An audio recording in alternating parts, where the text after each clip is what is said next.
This week's episode of the Co-optional Podcast is proudly sponsored by Squarespace. Get 10% off your first order at squarespace.com/cooptional. Create your own professional-looking website with no prior knowledge required at squarespace.com/cooptional.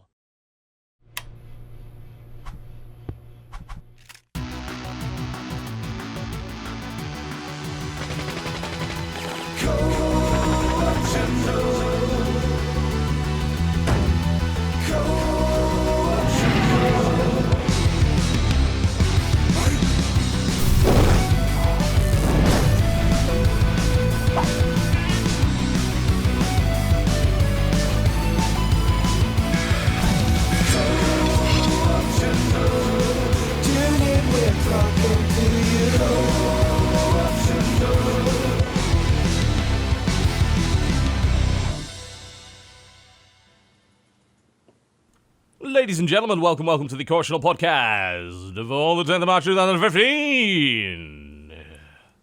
Gosh, such flourish. Yeah. It's not like flourish. Has anyone ever been excited on the 10th of March 2000 and anything? Like, is that a day? What happens today? There's got to be something special happens every single day of the year. I'm sure there's a holiday. March 10th of holiday. Remember National Napping Day. Holy shit! What? Napping Day. It's National Napping Day. Oh my Fuck, god, what the March hell are we 10th doing is the here? best day of the fucking year. God. March 10th. I will celebrate Damn the it. shit out of that. This is going to be a short podcast. Yeah, we're done. Oh, Fuck this. Yeah, There's also happens bye. to be an anniversary of the Tibetan uprising, which is perhaps a little bit more serious. So it's just So just nap. yeah. Apparently, it's another Christian feast Instead. day, which there's a lot of them actually. There's quite a few, Yeah. so just bear They that one in figured it mind. out, man. Pope Yeah. Simplicius, one of the lesser-known popes, known for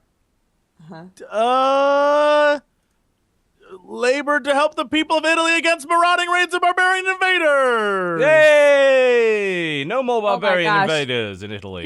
Here's one that can kind of apply to us. Okay. It is also apparently National Mario Day because the way that you would write it is MAR 10. Shut up. It looks like Mario. Someone made that up. That's not real. It's on the nationaldaycalendar.com site. Was it written by your uncle that works at Nintendo? Is that how it is?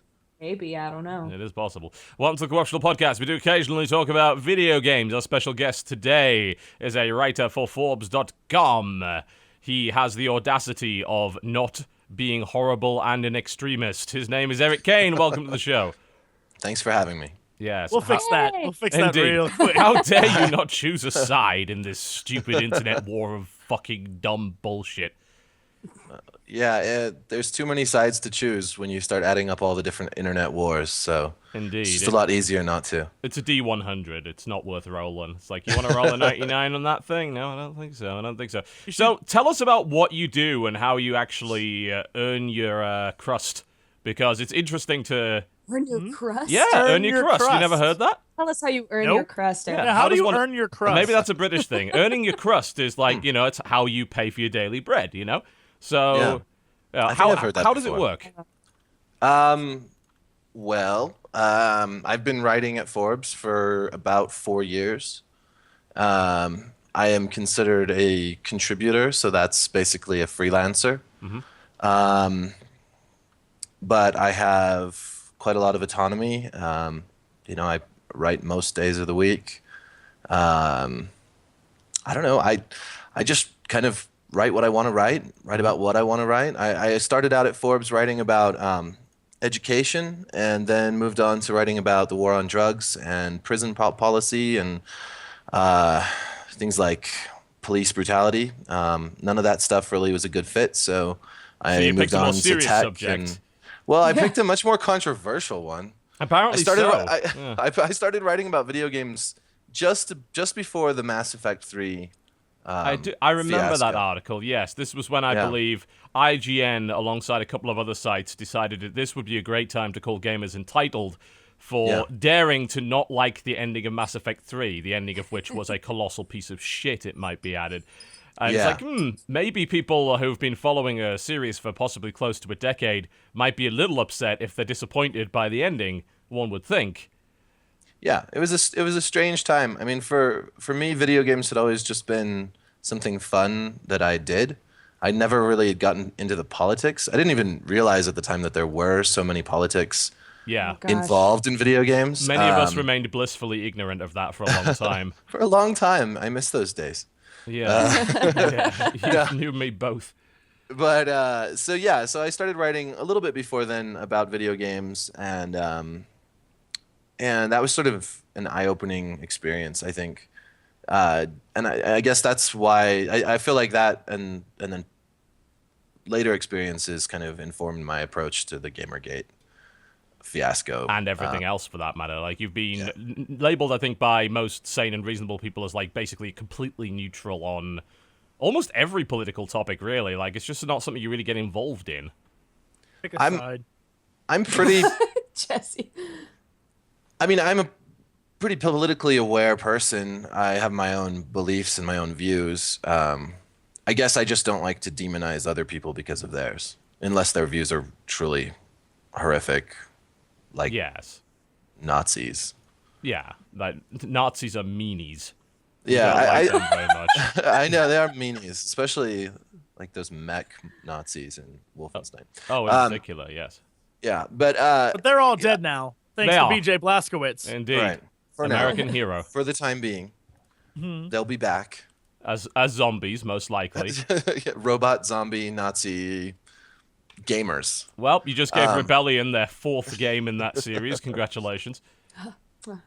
Yeah, so you know, with the whole Gamergate thing, I don't know. I feel like it's important to look at, you know, the history surrounding these events and the context, rather than just sort of like latching onto a label either for or against.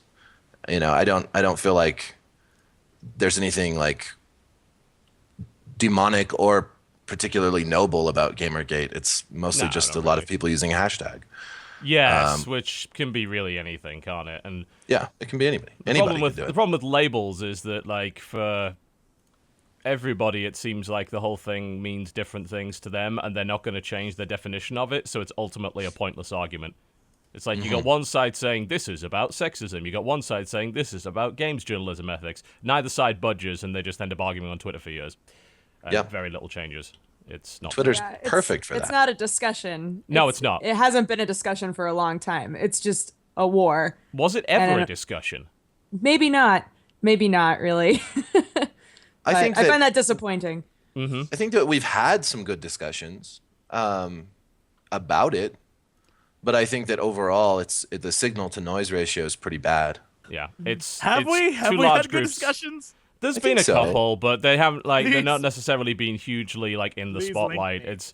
It's largely two groups of people yelling past each other about different things, and as a direct result, it's kind of a waste of time for most people, I think, and I don't really blame them for it. I think the best approach is look, if you believe that journalistic ethics is a problem within the games industry, then talk about that. And only that. And it doesn't need to be attached to anything. Just discuss particular specific issues. If you believe sexism is an issue within the games industry, talk about that. Don't attribute a label to it. Don't put yourself in a group. And especially don't put yourself in an echo chamber that does nothing but reinforce your own opinion. Because unless your opinion is exposed to disagreement, then your opinion really isn't worth that much. You know, it's got to hold up to scrutiny at the end of the day. That's how debate works. That's how we make progress. That's why we debate everything. Everything. You know, it's how politics works. They debate these issues for a reason. And as much as we'd like to maybe say, okay, politics is completely broken, you're still looking at the idea that there's got to be opposition to an idea, and that idea has got to then hold up to scrutiny. That's also, you know, a lot of the people who are involved in this, whether or not we can see them or not, we know that they're very young. And That's true. the interaction of having a civil discussion with somebody who is very different from you, who sees things very different from you, is how we develop our empathy in the first place. I think there's a big problem across the internet of actually developing that empathy in a way that turns us into better people, rather than just like screaming our feelings and surrounding ourselves with people who agree with us. Yeah, Yep. it's about seeing people as human beings as opposed to seeing people as that, you know. And I think that there's a lot of communities on the internet that cause this really terrible attitude to happen. I mean, I know there's a colloquial term that's used, hugbox, which I know is used, as a pejorative quite a lot. And I think that what that really means is, as you said, surrounding yourself with people that agree with you, that just reinforce your own opinion. I mean, it's a problem that I have with the glorification of mental illness, for instance. That there's been this recent thing on the internet where it's young people, it's teenagers who are trying to stand out in some way, and the way that they do that is sometimes by self-diagnosing themselves with some sort of mental ailment. And instead of actually going and seeking help for this, they surround themselves with people that say, no, that's what makes you unique, that's what makes you special, you don't need to seek help for this isn't a health issue, this is just you being unique. And then you've got people that take it further and say, well, I'm a dragon now. And like, okay, I if you want to role play a dragon, cool, do whatever you want, but when you start getting offended that people don't call you a dragon, or there was that, I think it was that post that Strippin found where there was this person complaining that her mother wouldn't let her eat her diamond, and she was literally being starved because dragons apparently eat precious gemstones. Dragons eat gemstones. Of course they do. Her mother was starving her. But thankfully, there was someone there to jewelry. reinforce that opinion by explaining, look, there's a cheaper way to do it. You can eat rhinestones. Like, stop talking. This is silly. Ever? I don't think that's the way to go. No. Stop interacting with people. Put yourself in a hole. Yeah, you're right. You're completely right. I'm utterly wrong on that. I actually meant the opposite. Talk to others that aren't the rhinestone person. Please don't eat rhinestones. That's a bad idea. Stop. A rhinestone dragon. That's kind of a cool idea, I guess. Yeah, I mean, if I wanted to roll something in D&D, sure. I wouldn't require specific pronouns to be called a dragon, unless I was at, say, a furry convention or something along those lines, which I'm not. I'm not known for attending furry conventions, at least as far as you're aware. I mean, I might be in disguise. Who even knows, though? Who knows who attends furry conventions? They're all in fursuits. Anybody. Yeah. You could literally be walking up to Robert Downey Jr. in that squirrel costume over there, and you wouldn't have the slightest idea. That's the best way to go to those conventions, is assume everybody is Robert Downey Jr. Yeah. Really, let's just say it. Furry conventions are the masked balls of the modern world. I feel really out of touch with modern culture sometimes. I look at the internet and I'm like, I'm too old for this shit. I've had it no. But yeah, if you want to start the show on a positive note, let's just say this. Please treat people as people, because they are. And unless they're effing bonkers and think they're dragons, in which case you're crazy. Well, the point is you're batshit crazy. No. I don't care what anyone says. This is gonna be you're fun. a crazy person. I'm sitting back you're and a crazy person. Round one. You're a crazy person. The point is, you're a crazy person. Yes. Go get some help. You fucking dragon. Don't eat diamonds. Those are valuable. You nutball. I'm tired of people being like, let's listen and give everyone the right to express. No. Express yourself to a psychiatrist. Nutball. That's Get what out. I was trying to say. Is Get that out. it's not that we don't want to hear you. If you are what Jesse I don't want to hear you. To be a nutball, I don't want to hear you. Jesse, shut up. Care. But the point is that in the end, if you talk to people, hopefully those people will be there to support you, to get help if you do need help. Yes. Depending on what is happening with you. So, and frankly, thank God there are people like you in the world who are so patient. Never be afraid to go speak to a therapist if they think that they have issues. Like, there's an annoying stigma regarding mental health, and going to a therapist that seems just like an admission of weakness. And I'll freely admit that I see a therapist on a weekly basis. I started about a month ago. It's been great so far. I think everyone should at some point. Because you've probably got some unresolved issues. You probably need to talk to someone about it that's an expert. Because, this is not just a case of someone to bounce ideas off of. This is a professional that actually has a degree, and this is a science, There's mental health is health, just like any other kind of issue, and you need to deal with it. So it's people trying to find themselves, and people trying to stand out, and people trying to be special on an internet of everyone trying to be special. And everyone has... It's a cultural thing. It's a cultural thing. Well, it's also as Dodger said, a lot of these people are quite young. That And a lot of them, they'll retreat to the internet if they don't find social acceptance in real life, and they will fall in with these crowds. And a lot of these crowds they're not healthy. These are people that they kind of feed off of this idea that they can somehow influence somebody's life. Like that's the feeling that I get from a lot of these people, that they look for a sense of power in it. And I find that really, really scary. I think that there's a lot of exploitation that can be involved in that. It's the same reason why I try not to get too close to my fans, because I'm in a position of power over those people. Like, it's called a parasocial relationship. You want to read what Bo Burnham had to say about parasocial relationships. That guy is wise way beyond his fucking years. And he's hilarious, by the way. And you should watch his stuff. But, it's a good thing you Bo don't. Burnham is wonderful. Yeah, he is. It's a good thing you don't get close to your fans, TB, because the power you already wield is annoyance. Is an annoyance, to say the least. An annoyance. Says the guy that consistently says, go tweet at TotalBiscuit if you want this to happen. Fuck you, Yeah. Jesse. But I you have to abuse ask. your It's a power on a game, regular TB. basis. I have to Jesse ask turns it you into guys, a game. Yeah. I have to beg. You don't even have to say anything, and I can make a comment. People are like, Nvidia 416, TotalBiscuit said the following. God, I'm like, yeah. What my happened God. this morning, Jesse? Because you went on this rampage that apparently you touched on a subject that me and Jim Sterling had already talked about. So something had happened.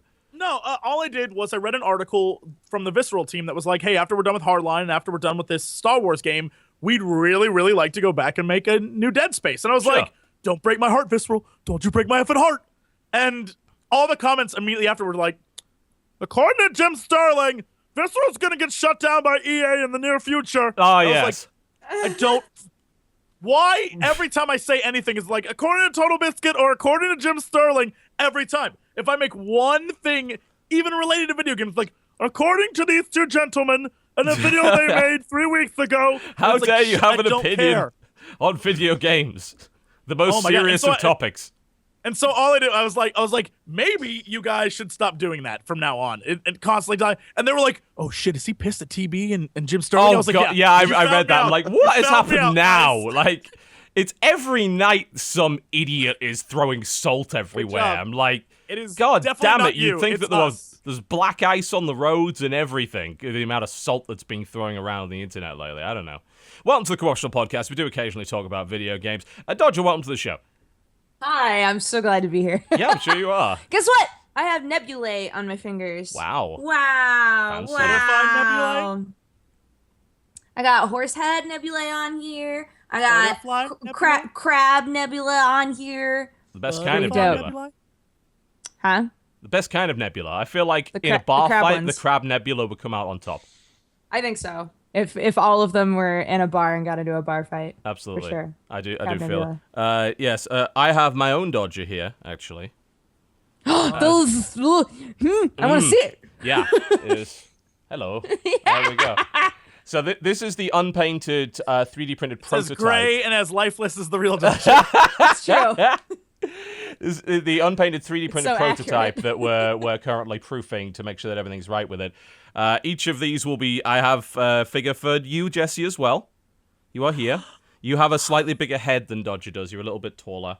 That's more brain space. More brain in there. More space for air. There you go. More There's, brain. uh, Yeah. Ah. That is. There we Can go. I make a suggestion? You can. I don't know where we're at. Your tail's We removable, by the way. Yes, we need to invest money in little holes so you can stick thing in their hands. So Dodger can have two ugly cats. And TB can have things, and I can put like I don't know things. Yeah. Yep, this is going Great well. idea. This is why we get you on for branding, Jesse. Thank you. What can I And say? here is me. People say that, like, why am I in a fursuit? There is a one of the animated. I am actually in a Kugurumi. He's in a skunk suit. Yeah, I'm in a skunk suit. There you go. So these are basically what happens next is these need to be put into molds. The molds cost like $3,000 each, so we need to make sure they're right before we start. Whoa. Don't worry, you don't have to pay for that shit. We're dealing with the investment. Good. And once the molds are done, Good. they then print them out of the molds, and then they get painted at the factory, and then they get shipped out. So the hope is that within a couple of months, you'll be able to buy these either individually or as a 3-pack or as a subscription to an entire series. There's going to be hopefully like 3 a month for a year of different designs. So you'll be able to collect your own little family of pointless By internet December, people. we're gonna run out of ideas. Just a heads up. It's gonna be I like, got. We've already got True. 12. We've got like They're the metal dressed up set. bears We got now. Dodger in a baby metal outfit. We've got the Cox and Dodger set. We've got the film noir set, which is actually going to be noir. We're actually going to paint it like noir colors.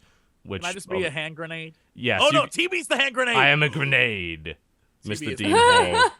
Okay, let's go to video games. Eric's like, what the fuck did I even do showing up to this? And I don't blame him.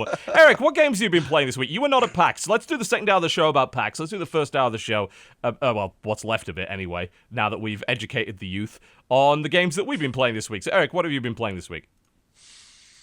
I've been playing Fix My Computer When It Crashed. Oh, That's well, been a that's, fun that's one. not a, that's not a That's a fun fun game, game. actually. Yeah, that was Did you a beat the really final fun boss? game. I did, yeah. That's good. why I'm here. So you're enjoying New Game Plus now. Good. Yeah. I played a little bit of Project Steam Oh, how on is the that? 3DS. That's fun. Codename Steam, is it? Codename Steam. yes. Yeah. I'm How is getting my that? projects and code names mixed up. Indeed. That was good. I haven't finished it, but it reminds me a little bit of like Valkyria Chronicles. Yes. And like other turn-based Fire Emblem, XCOM. It's fun. I like it. Does I it need do to get anything into that it more. makes I've been it spending. stand out, like versus something like Valkyria? You know, it's Nintendo-y, so it's a little more cutesy. It's funny. It's. I haven't played enough of it to really say, honestly. Isn't But it I'll- Abraham I'll- Lincoln in that? Like they've gone. Yeah, I was about to say, have you gotten to Abraham Lincoln in a giant Abraham Lincoln mech suit? Because it might be the best moment in video game history. Yeah, no, not yet. But that does sound pretty pretty great. amazing. It's Yeah. pretty great. Yeah. I played a little bit of the DMC re-release. IS on, DMC Definitive Edition. Enjoy Yeah. the frame rate that PC gamers have had for the last 4 years. They Yep, pretty rebalanced some much. stuff in it, though, didn't they? Apparently, they did make some actual changes to it. Did you experience any of those? Well, again, it's basically the PC version. Okay. There are some rebalancing things, but it's been a while since I played the original, and I didn't notice too much different about it. I wouldn't say if you've already bought it, I wouldn't recommend buying it again.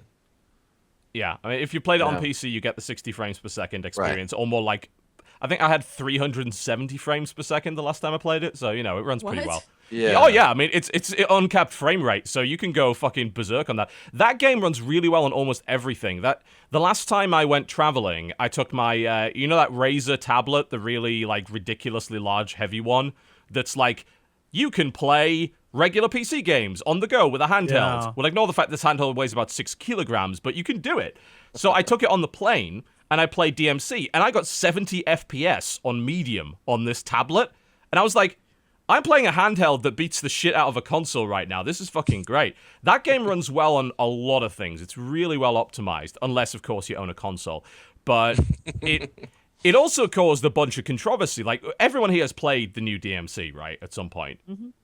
Like, what I want to go around the room and get people's opinions on it, because it did cause a lot of people consternation. Because obviously they changed Dante's design. The dialogue was never particularly good in DMC, but went maybe a bit too far in the new one.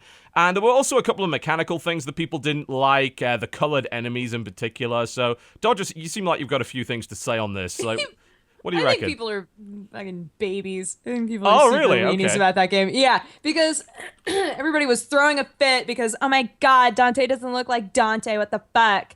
And I was like, well, we're starting with a younger Dante, right? There's always the possibility that he will become the Dante that we know and love. And everybody was like, no, it's not my Dante. So fuck it. And then they were like, oh, well, we're planning on this Dante becoming the Dante that you know and love. And they were like, no. It's just like, fucking shut up. If you don't want to play the game, then don't fucking play the game. And in the end, the controls of the game were perfectly fine. I liked the aesthetic of the game.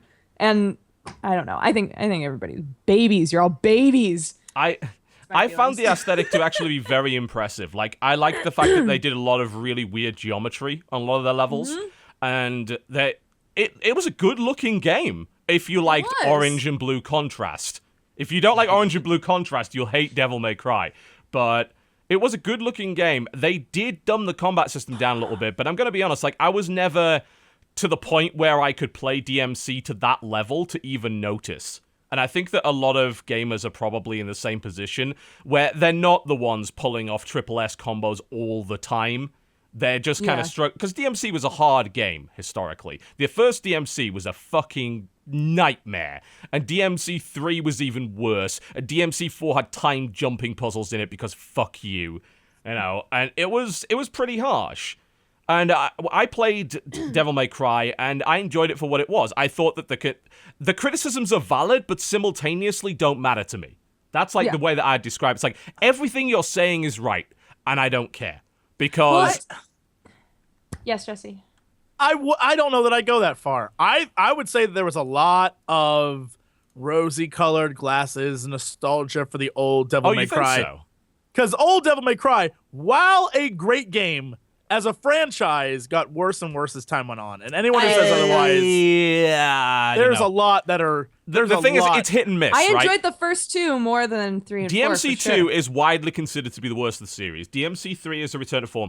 DMC 4 is questionable in many ways. Like, some people didn't like it. I think that people forget... Like, when people are talking about the dialogue, and they're like, the dialogue in the new one's awful. The dialogue in all of them was awful. Are you kidding me? Dare I remind you of Fill Your Dark Soul with light! Right? And Like, Flock Off Featherface being a real thing. And thank you to Bayonetta for continuing the legacy of Flock Off Featherface, by the way. I appreciate that. And the first 5 minutes of New Devil May Cry, you already know it's not going to take itself seriously when Pizza is covering his dick. Like, you understand what you're getting into, and anyone who's like, oh, this game... First off, anyone who had like complaints like this isn't my Dante, like hashtag not my Dante or whatever. Not my Dante. Please understand, if you had actually played the entire game, you would know the ending, and no spoilers. You would know the ending is like, here's all your explanations, jackasses. It solves all your questions. It's mind blowing the amount of complaining I saw for that game when it was one of like my favorite games when it came out. Like the level where you basically fight evil like Robo Bill O'Reilly is maybe like the most fun I've had in a video game in a long time. I was like, this is great. What is the matter with these people? I don't know. I disagree with the internet. I felt like basically the whole leading up to DMC being released, it was just lots of but my nostalgia complaints. There is quite a lot of that. And ultimately, like, you had 4 games plus the remakes of those games. I don't think it's necessarily unreasonable to go in a different direction. But the problem is, it seems like that may have actually killed the series completely, and I don't know if we'll ever get another one, which is a bit upsetting, if that's true. Yeah. I feel like it's the opposite. I feel like we weren't going to get another one, and that was their last ditch attempt to revive it anyway. And so if we don't get one, it's at least we got that one. Because I feel like by the time 4 was out, people were like, all right, we're a little done with the series. So I think maybe that was 4 definitely didn't sell as well as 3, that I know, but... I don't know if I'd necessarily say the series was dying by that point. It's hard to say. Like, you know that companies have different benchmarks. I mean, hell, if you're Square Enix and you don't sell 20 million copies of Tomb Raider, apparently that's a commercial failure. So yeah, it's like, I don't know what your standards are. I don't know what you judged as being successful and what was not. Eric, you've obviously played quite a lot of this. So what do you reckon to it? Like, did you play the previous Devil May Cries? Like, how would you compare them? The combat's definitely dumbed down, but I don't mind that because I was never particularly good at it to begin with. Same with me, you know. But see, so here's where I become more empathetic with like gamers who are upset over this. Like, I'm not a core Devil May Cry fan. I've played the games, I've gotten my ass kicked at the games, and so when one comes out where the combat's a little dumbed down and I'm better at it, I feel good.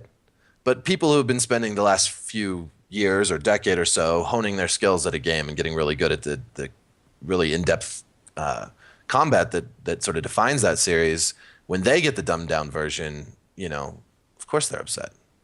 I mean, I think there was probably more upset over that. I think that people focused on the hair a lot, and I know that the developers really did, and I think the developers really kind of screwed up their response to that. I think they stuck their foot in the mouth with that, didn't they? Yeah, really badly. They made a deliberate jab at people who were already kind of upset anyway, because all the dialogue that's seen up to that point is like, wow, you are an edgelord. It's like, really, it's like you just discovered 4chan, didn't you? That's where all your dialogue came from. Because he was... Yeah. All of the stuff that they showed prior to release was like, this Dante is a fucking knobber. Like, I would not want to meet this guy. He is a twat in the biggest possible way. Yeah. Yeah, definitely. It turned out he kind of wasn't, actually. If you play the game through, yeah, he's got his moments of twattiness, but, he's actually reasonable. But Yeah. I can see why people would have been upset about that. And it's a marketing issue, isn't it? Yeah. It's like, you marketed the game this particular way and it didn't resonate with fans of the series who, ultimately, there's quite a few of them, and you probably at least want them to accept the game. So maybe don't rub it in their face that it's not the same. Maybe don't go that far. And there were articles written about, how the gamers ruined. You remember the VG247 article, right? And fucking disgusting. Yeah, I wrote article. about that. And Terrible to me, it's article. just like, if your game doesn't sell, that's your fault. That's your fault either because the game was good. I enjoyed it. I was really annoyed by its story, honestly. I thought it was just pretty bad for the most part. Sure. But it had some clever bosses. It had some really bad bosses too. Yeah. But like the Bill O'Reilly boss, that was funny. That was an entertaining experience. I did enjoy the visuals, and I liked the combat. But if you're trying to make a game who is the target audience for that game? I mean, is it Devil May Cry fans? Probably, right? Are they trying to make this for an all new demographic and a completely new audience? Trying Not really. to create one out of thin air. Because in my experience, the people that play spectacle fighters generally play a lot of spectacle fighters, and they're kind of the same people. Yeah. The same people that play Devil May Cry probably also play God of War, Bayonetta, maybe even expanded out to things like Vanquish and all sorts of things like that. So if you piss off one group, you're probably pissing off more people than you could possibly imagine there. Yeah. And like with a game like Bayonetta 2, that's a controversial game for completely different reasons. That's only but a that's controversial a game because someone that has a Suicide Girls account got upset over it. I wouldn't worry too much about that. But there's a game that stayed pretty true to its roots and is well marketed. All I'm gonna say is somewhere on the internet 25 minutes ago, you sons of bitches were like, Jesse, you can't call people crazy, and Timmy's like, that's just some whack job on it. I did not say whack job. I made it abundantly clear that he owns a Suicide Girls account and yet gets upset over sexy women in video games, which seems a little contradictory in some way. There are but Suicide Girl accounts? apparently so. You actually have to pay for that stuff. How do I know this and you don't know that? I guess Jesse's into different 'Cause, things look, than we are. That's I guess so. I'm into the porn that's free, not the one I have to pay for, you suckers. That's called the internet. Oh my. Google it. Oh dear. Eric's like, Jesus Christ. What did I get myself into? So I guess the point for me is I do think people make much ado about nothing when it comes to video games, and it's hard for me to like get up in arms about that sort of thing. But then I think about a game I really like. Like I really like Dark Souls, right? And if they came out with Dark Souls, a reboot of Dark Souls made by a new developer, and the combat was like really, really stripped down and terrible comparatively, I'd be really upset probably. And I would hate to have that sort of thrown in my face. Like I don't deserve to have a good game. Like, I mean, it's bad business. That's what I keep saying. The responses from with Mass Effect, with DMC, with all of these, it's just bad business. Like, these are your consumers. You want them to buy your games. Like, but I mean, and that doesn't mean that they're always right. Like the whole idea of the customer always being right has always pissed me off because they're not always right. If you've ever worked in retail, you know that's fucking bullshit. Exactly. It's crazy, but you still have to sell your product. I mean, at the end of the day, the customer is only as right as the fact that they have money. Yes. They're going to buy your product, or they're not going to buy your product. So you have to make a product they want to buy, and you can't just yell at them for not buying it. It's absurd. Yeah, I agree with that. And I think that there's a difference between the way Mass Effect 3 was handled and the way that Devil May Cry was handled. Because while I think that, and I led the boycott for Mass Effect 3 on the basis that they decided to put fucking Prothean DLC behind a paywall, which I found to be absolutely a day one paywall, which I found to be fucking disgusting. But they changed the ending based on feedback. Like, they didn't say, fuck you. The press did that. Like, the press were the ones who apparently decided to speak for BioWare. BioWare spoke through their actions and made the ending better. And I've watched that ending. It's a terrible ending. It is. It is a terrible ending. Even the improved one is not quite as good. It's better, but it's still a bad ending. Like, you Deus Ex Machina the whole damn thing out of nowhere and made nobody's choices matter in any way. That's bad. But at least you accepted that and made an effort to make it better. Which I think is what they're doing with this re-release of DMC.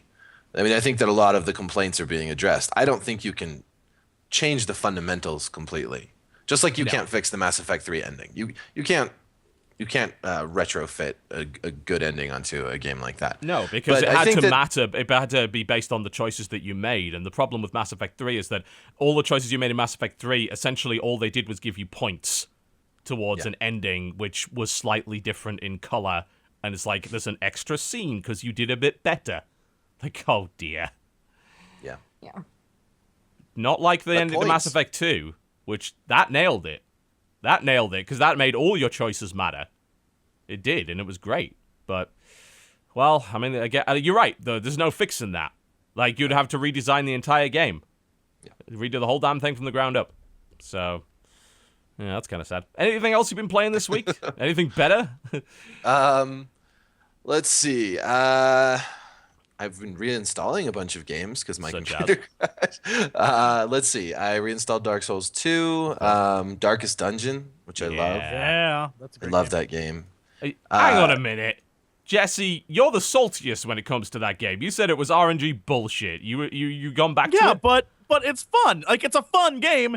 It is entirely RNG bullshit, but it's if you can have a game that is infuriating to play, but you still come back to it, you've made a fantastic game. It's very Dark Soulsy. Like, yeah, I give me 25 minutes alone with that game, and I'll be furious for the rest of the day. But I will still go back and play it the next day, and that means it's a good game.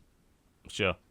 Yeah, it's a very good game. It reminds me a lot of some tabletop games. I'd like to just port it into a tabletop game and play it with dice. I think that'd be really fun. Let's see. I've been playing some Shadow of Mordor because that's always just fun to kill orcs. It is. The DLC or I've game? got the DLC. I haven't jumped into it yet. But I have it ready to play. I play that with my 4-year-old. He loves to kill orcs. Yeah, I know it's a little violent, and but he's really good at it, you know? Oh, okay. If he's good at it, then like... Yeah, we were talking about child labor before the show. Apparently, that's what's happening. Yeah, I mean, it's cartoon violence. It's just orcs. And he likes to kill orcs, and I can't really hold that against Now Polygon's him, so. upset because apparently you have a racial bias, so be careful. Against orcs? Yeah, against orcs. Yeah, well. No, that article was literally written. I'm not kidding. Like, really? That exit. Yeah, I read the kissing one. Yeah, the kissing one was ridiculous, but I can't remember if it was Polygon that wrote it or someone else that was going on about the way that orcs were treated as a race and that there was racial undertones under it. It's like, oh dear. Like, okay. Are they the Germans? I don't because know. Tolkien was writing sort of within the framework of World War II and yeah, a little Nazis and context matters. So maybe it's racist against German people. I don't know. There's been a lot of remarks made regarding just Tolkien's work in general that seems to completely ignore the fact that it's like 100 years old and was based in a different time. It's like, yeah. You know what else was racist? Fantasy. To Kill a Mockingbird. It's also fantasy. Yeah, there is the point that it is also fantasy, and you probably shouldn't take it that seriously, you know. But I don't know. It's still a fucking fun game, as you said. Like, yeah, I've never had a game where I've held a grudge more than that. Like, fuck you, the guy with the bow that keeps leveling up, and he keeps interrupting all my shit. He happens to wander into a fight that I'm in and put a fucking arrow in the back of my head. God damn that fucker. But they give you that moment at the end where the guy who gave you the most trouble is the last, like, second to last dude you fight. Yeah. Which is just a fantastic moment. He's like, "What up, homie? I've been waiting for you." And it's like, yeah, this is the time. That's great. That's a great moment. Yeah, that is a good moment. What do you reckon about the idea of redoing the final fight as an actual fight through DLC? Because some people were a bit salty about that, but simultaneously a lot of people were like, hey, cool, we have an option to fix it. That's kind of neat. Well, apparently it still isn't like that exciting of an ending. Like, they were like, we're going to fix the end. It's going to be amazing. And the people who've played it are like, it was okay. It makes me sad. Yeah, well, I think the hype built up around, they introduced these 3 new badass characters, and you expect, like, the fights are going to be amazing. And the first one that you fight it's really fun. And the second one's sort of like sneak around and stab a dude, which is like, okay. And the third one's like, spoilers, a QTE. Quick time there's really events. nothing. Yeah, there's really nothing to it, and it's like a 3-4 button QTE, so it's not even really challenging. And I feel like they really goofed on that ending, but I think that the potential for sequel story and stuff, like, they can easily make this up and make it better. Because there was a lot there, like, the ending of it, you're like, even though that was really quick, I kind of want to know where this goes. And, I mean, I do at least, so I hope we get that in the future. Yeah. It's open for a sequel. I definitely do that. I'd like to see the combat system maybe enhanced a little bit. While they did the Arkham system probably about as well as anyone could have, it's still the Arkham system, which, as people have accurately pointed out, as long as you have a mastery of 2 buttons, you literally cannot die.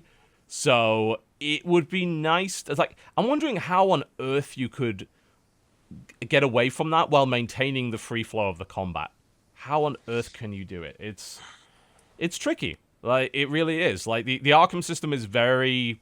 I'm not going to use the word cinematic because I'll want to kill myself, but it's very nice to look at. It's very free-flowing. The animation quality is very, very good. But simultaneously, the Arkham system is very simple and requires the mastery of counter and dodge. And as long as you can press those 2 buttons, you are invincible, effectively. Well, so I'd like them to somehow fix that. More enemy variety could really go a long ways towards that. Sure, yeah. I mean, just killing orcs... Well, part of the problem is as you progress through the game, you become more and more powerful. Mm-hmm. And so what might have been something of a challenge early on becomes just I mean, it's like a ballet. You go and you fight 100 orcs, and you're not doing it because you're challenged. You're doing it to see how high your kill streak can be. You know? Yeah, how high can your combo get? And to see all the cool kills and the animations. I mean, and it's fun, definitely, but it's not super challenging. No. Unless you're really drunk. But that's when you get your 4-year-old to play it, right? You're right. The 4-year-old take it. The 4-year-old playing means that a lot more orcs level up, which is kind of an extra added challenge. But I don't know. I think if you had enemies that weren't just other humanoids, more enemies that have other powers, other obstacles, you could really make it more interesting. And what if there were people who had breathed fire at you, or other things that you couldn't just sort of press X to jump over and stun. I also have a problem with how many powers you get in that game. Honestly, it's cool and it's great and all, but it should be getting increasingly difficult as you progress, and instead it gets increasingly easy. Mm-hmm. So, but that just goes back to the whole concept of leveling up characters in games. It does, doesn't it? It's actually kind of counterintuitive because Yeah. it's often like you're just running on a treadmill because hey, I leveled up, but so did my enemies. So did we really level up? If everyone's special, nobody is. Right. Yeah. It's the age-old problem with everything from D&D to any modern video game role-playing game. Yeah. But ultimately, you have to do it because if you pull progression out of games like that, then people lose interest. Right. So you've got to always be unlocking new combat abilities and all sorts of things like that. But the enemies have to scale relative to that. I actually like it when games put you in a situation where you don't have a particular combat ability and you just get slapped around as a direct result of not having it. And then you go on a glorious side quest to try and get that combat ability so you can kind of go back. It's almost like a meta Metroidvania. I know that sounds terrible, but it's like in a Metroidvania game, it's as simple as ability is key. Yeah, ability is a key to unlock a door. In a game like Guacamelee, for instance, you need to unlock various wrestling moves to bypass different colored doors. In Metroidvania games, you do the same thing. Mm-hmm. What you want to do is you want to create a sort of pseudo Metroidvania where you run into an obstacle that is very difficult to beat unless you have a certain ability. Not impossible, but very, very difficult to beat. And that gives you an excuse to go off and try and figure out how to unlock this ability or whatever. It's not just a case of finding an item. It's a case of, I got to find some experience. These enemies are bad. I'm going to try and avoid them for the time being while I power up in order to actually defeat them. I like it when games do that. I don't like it when games, they kind of exactly match your power level, blow for blow, because it's like, you're just shifting the goalposts every time I level up now, aren't you? This isn't... There's never that power disparity that makes things interesting. Either you're super overpowered or you're super underpowered and trying your best to survive. It's always like you're just in the middle. And that's dull to me. Yeah, and I think that you like having mechanics where that emphasize maybe gear and not just leveling up your character, but like finding the right tool for the right time, things like that. Where you have to make choices and you have to think on your feet, or you have to, and it's not all just handed to you, but you have to actually discover like this passage to get through here. I can't use my, greatsword. I have to find a spear, or just different ways to make people think about the game they're playing. Do you think that goes against, I guess, like, a lot of developers I talk to now are always about, I want the gamer to have the ability to figure out how to get through it themselves without, like, if it has to use a certain weapon or a certain item, like there's a gate you have to get through. A lot of developers now are like, there's got to be many ways they can do it. And I feel like you're probably right. I don't want to say dumbs down, but it like sort of simplifies the gameplay because they have to open it to a lot of things. But I feel like everyone's like, let the game player be their own game player. Do you think that like having that gate hurts that attitude, or I guess negates that? I think that with openness in general, let's say an open world game or with an open-ended game where the gamer can figure it all out on their own, I think that the way to make that interesting and not just sort of feckless and like you're just wandering about doing nothing or doing it however you want and everybody's happy is to provide gates, to provide some sort of artificial limiters so that people do have to think about how they're going to approach something. Or I think that what's lost is sort of this notion of design, like level design. Like it doesn't have to be strictly linear. It doesn't have to be strictly open. I think that there should be like better ways to go about it and worse ways to go about it, and you should be rewarded and punished based on how you approach things. I think there's a problem with just everything being so open these days. It's almost a reaction to things once upon a time being quite linear. And the problem with open world games, as you said, is that they have no level design to speak of. Basically, it's a map where they speckle little attractions around the place. Mm-hmm. And it's not memorable. It really isn't. I said the same thing about Far Cry 4. I can barely remember a single location in that entire game because they're all the fucking same. It's like there's a hut here. The best part about Far Cry 4 is not the actual Himalaya area, the Kirat area. It's all the Shangri-La stuff. The stuff that's like a singular little chunk that's beautiful, engaging, and it's actually really fun. It's crazy that that's the best part of the game. Yeah, and they've spent all this time on everything else. It's because it's a designed level. It's not just this open world sandbox. And sandboxes have their place, but simultaneously you sacrifice level design. And kind of back to the previous subject, just before we go to the break, I think when it comes to freedom in games and freedom to the player, one of the most important aspects of that is the freedom to fail. And if you take away the freedom to fail, then you take away a lot of what makes video games an interesting challenge, because games are by their definition a challenge of some description. In the case of single-player games, you're challenging the environment.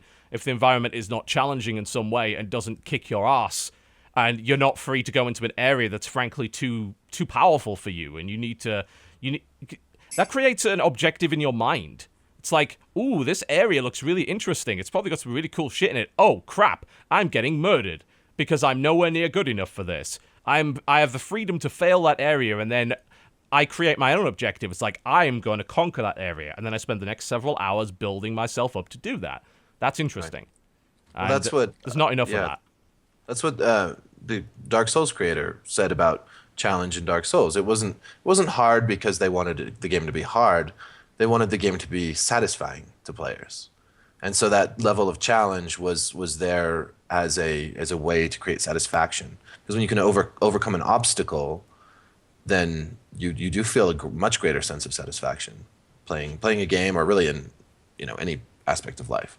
Sure. Yeah, absolutely. All right, let's take a quick break, and we will run an ad. As much as I'd like to say, hey, we have a new Squarespace ad, we don't, because these guys were away at PAX, so we didn't have the chance to put a new one together. You're going to have to deal with that. I know people get very excited about the new Squarespace ads for some reason, but you're going to have to deal with an older one, I'm afraid. But big thanks to Squarespace, of course, for sponsoring the podcast. We'll be back after this and a short break.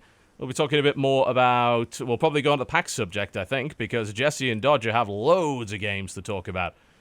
Lots, many, huge numbers. So I get to sit here doing nothing. It's going to be great. I'm really looking forward to it. You're watching the Corruptional Podcast. We'll be right back. Jesse, you seem frustrated. It's this damn website. It's gonna be the next big thing, but I can't even get it to work correctly. The next big thing? Oh, that sounds interesting. Well, what's that all about? It's a definitive list of all the dancing sharks I know of. So what you're telling me is that you're trying to cash in on the current but obviously fleeting interest in dancing sharks thanks to the recent Super Bowl performance, yes? Yes, I really like money.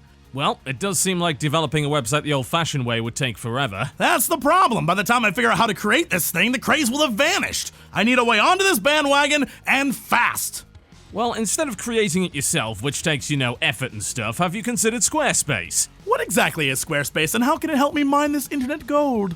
Well, Squarespace lets you make a website for whatever you'd like. You can create a professional-looking and super functional website with no experience required, and if you sign up at squarespace.com/co-optional, we'll give you 10% off your first purchase. Wait, so it's that simple? Just sign up on Squarespace and I'll be showered with internet gold? Well, there's no guarantee, but your website's certainly going to look the part. Fantastic!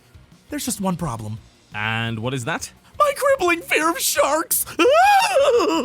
Squarespace, create a website about sharks that can terrify viewers the world over on practically any device. Focus on your ideas, get up and running in minutes, and even sell directly to your customers with Squarespace e-commerce. Start a trial with no credit card required and start building your website today. You can even get 10% off your first purchase and support the Co-optional podcast by visiting squarespace.com/cooptional. We'd like to thank Squarespace for their support of the Co-optional podcast, and please ask that they call off the dancing sharks at once. Please, really, we'll do whatever you say. Squarespace. Build it beautiful. Ladies and gentlemen, welcome back to the Co-optional podcast. And we have two people who went to PAX that probably really want to talk about games that they got to play there. So, Well, I have a question. Yeah. So there are two games that I played outside of PAX, and then there's all the shit that we played at PAX. Do you want these to go in order?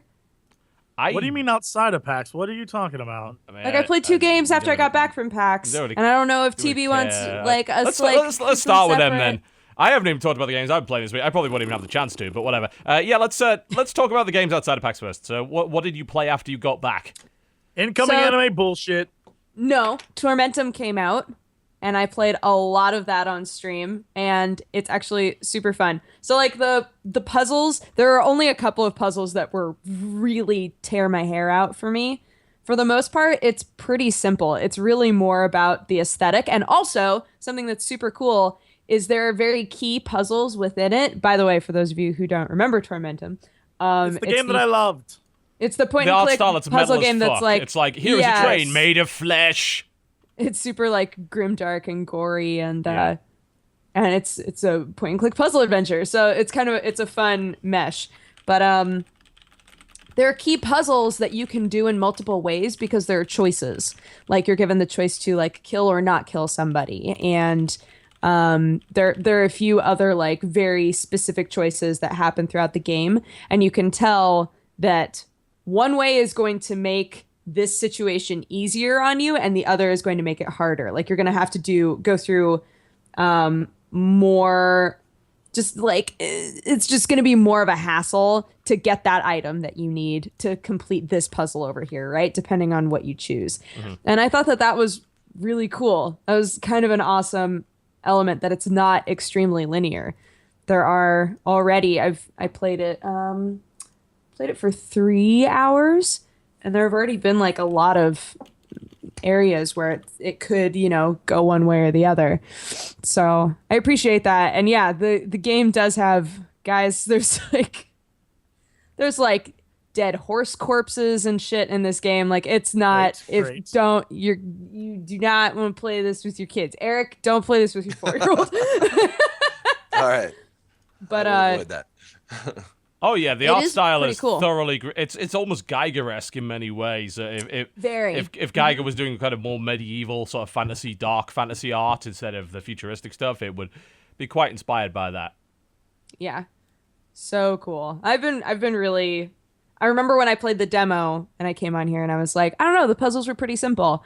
And now 3 hours in, I can say, yeah, for the most part, the puzzles are pretty simple, but it does a good job of helping you focus your energy in certain areons. There's a mine that I had to go into and do a bunch of puzzles in the mine. And once I was done with the mine, once I was done with the mine, there was a cave in. So that told me you don't have to worry about coming back here. Like, don't keep this place on your radar. You're done with it, which helps me so much because otherwise I would be backtracking to so many different places trying to figure out, like, did I miss something? Like, what's going on? Right. And with the way that they do that and keep you kind of focused in one area or, like a very small space of areas, you can really think to yourself, okay, there are only a few different things that I could possibly be missing. There are only a few different areas that I should go back to and like really make sure I got everything. So in that way, it helps you out really well. There have been a couple of puzzles where I found a diagram to help with the puzzle and the diagram just confused me more. I was like, come on, without this diagram, I probably would have done better on this puzzle. But the game itself, has been really, really fun. So I'm excited to play the rest of it. Cool. And I like the look of the art style, and I hate the idea of puzzling, so I probably won't be playing it. I'm going to be honest. Yeah, that's right. I was like, TV, do you want a code? And you were like, no, I don't want to play this game. This is the kind of game that I would have to look at with a walkthrough next to me because I just find it utterly frustrating. It's the same thing I had to do with the old Discworld point and click. Because that game's logic is fucking bizarre, which I suppose is to be expected from a Discworld game, but I wanted to see the whole game because it had some amazing voice acting and a really cool story in Ankh-Morpork.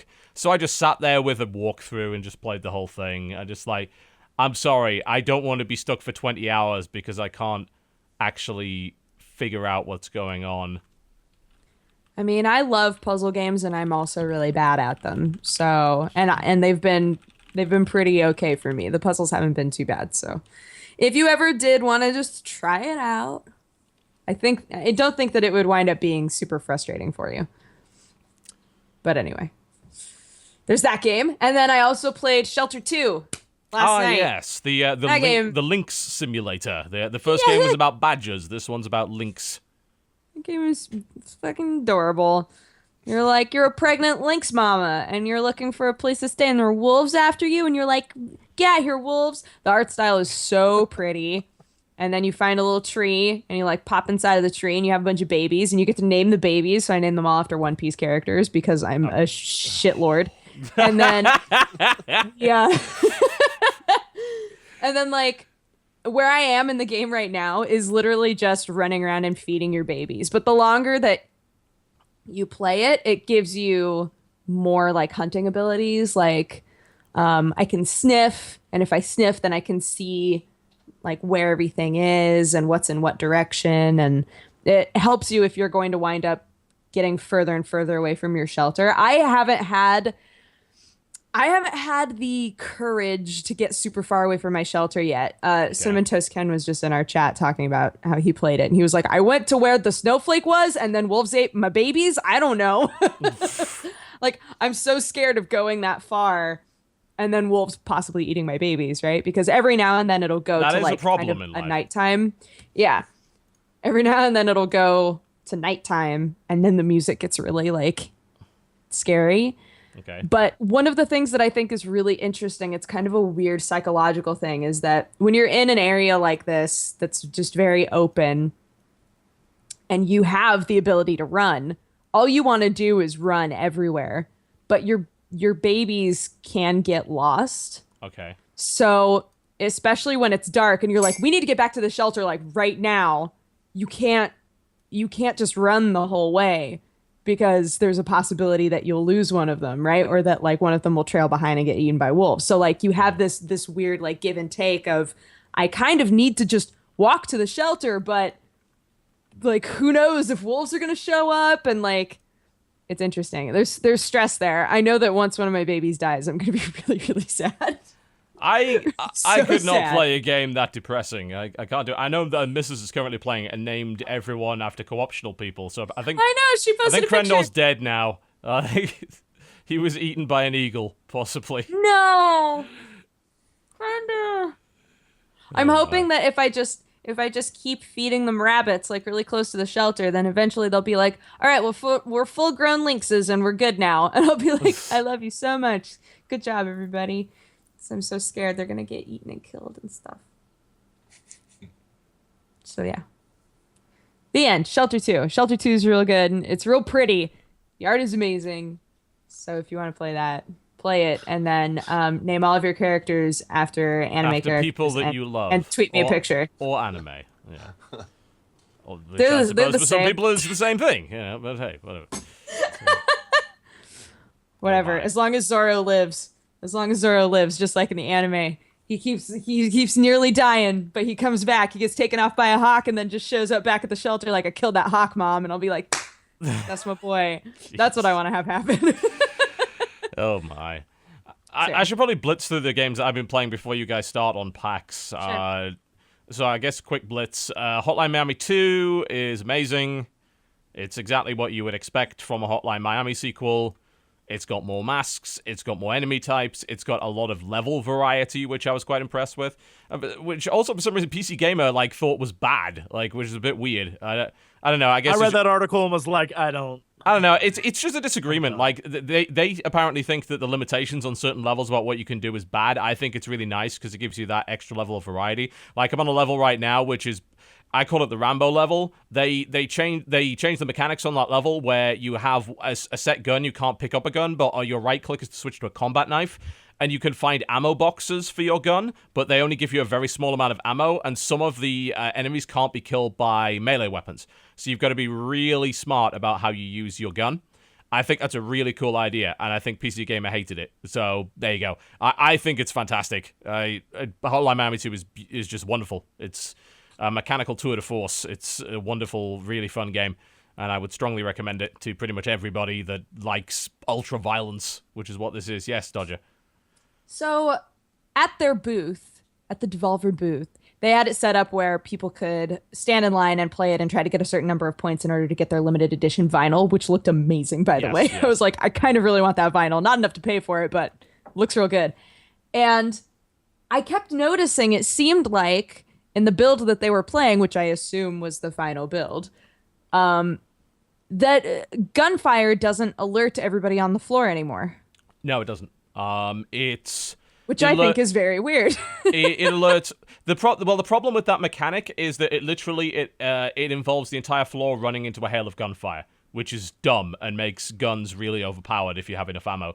If the entire floor suddenly kept running around a corner and you had an Uzi, you just kill all of them. So right. This is why I assume they did this. Gunfire can still attract people close by, but it won't attract the entire floor. And I think it's because guns were considered OP, and that's one of the ways that they dealt with that. So you still have to move around, which means there's a much bigger risk of you running around a corner and getting popped in the face because you weren't paying attention. So I think that's why. I mean, it doesn't obviously make any logical sense, but it definitely doesn't alert everyone on the floor, thankfully. Yeah. Also, do you remember if Glass was in Hotline Miami 1? Because fuck Glass. I don't remember Glass being a thing. I don't remember being a thing either. I played that game a decent amount. Yeah, so there's windows now, which, of course, they look like part of the wall, but you can shoot people through them. So the amount of times that I fucking died because I thought, oh, it's a wall, it's fine, and then someone fucking snipes you through a window is ridiculous. Can you not tell that there's a window there? Yes, but I'm an idiot. You get into this.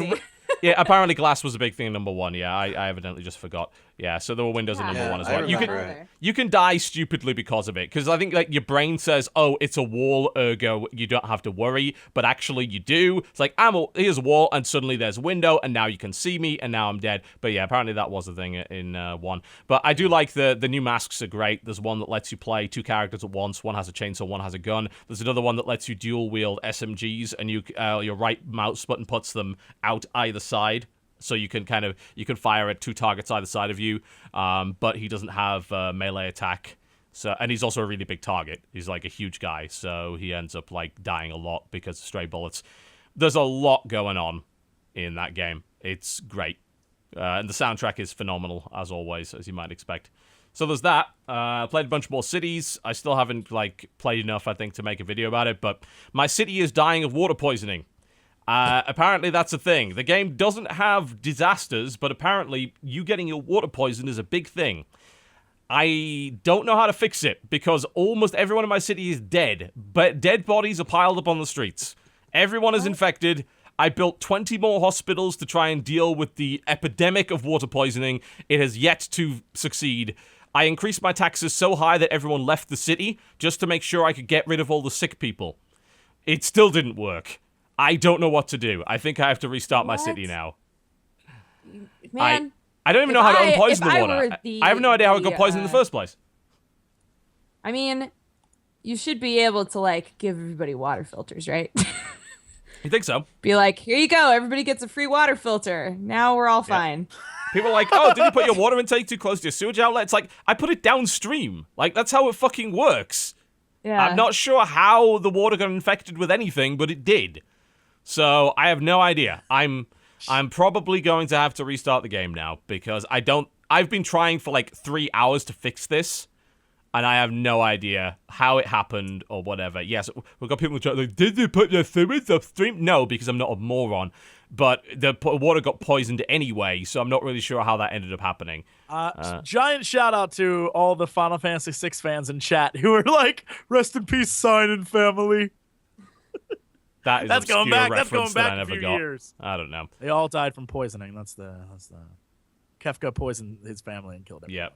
I have no idea what's going on. What happened in that Also, game. It's very- apparently, it was a very emotional Dodger's window scene. appears to be encroaching on Erik Kane's window right now. I'm going to have to try and fix that. What do you mean? It's like your camera. Go away, Dodger, you creepy motherfucker. So I played that. That was good. Played a bit of Druid's Duel. Did my video on that. That game's hard and good. So, yeah, that game's a bunch of fun. I got back into wrestling, so I decided to play WWE Immortals on the iOS. It's actually pretty funny. Ooh. It's like all wrestlers are now super-powered characters. Like The Rock is literally made of rocks, and other things like that. It's actually kind of fun. It's a really simplistic sort of fighter for iOS, but it's actually kind of a good time. It's done by NetherRealm, so that helps it not be shit. But yeah, I've been watching wrestling, and I've discovered that the main storyline wrestling is really boring now, but NXT, which is kind of their up-and-comers wrestling, is really, really good. So I've been watching that, and that's been great fun. Like, for instance, they actually have females wrestling as opposed to slapping each other for 3 minutes and then the round ending, which apparently is all WWE ever does with female wrestlers. So, yeah. So that's good. But yeah, we've been watching, myself and the missus have been watching a bunch of NXT. It's been a lot of fun. I also played a bit more War Thunder. I have my Hetzer, which is a really ugly tank destroyer. I made it bright pink. And Perfect. Yep, fantastic. It murders everything in the universe, which I'm very, very happy with. Did you call it the Total Princess? No. Should I have?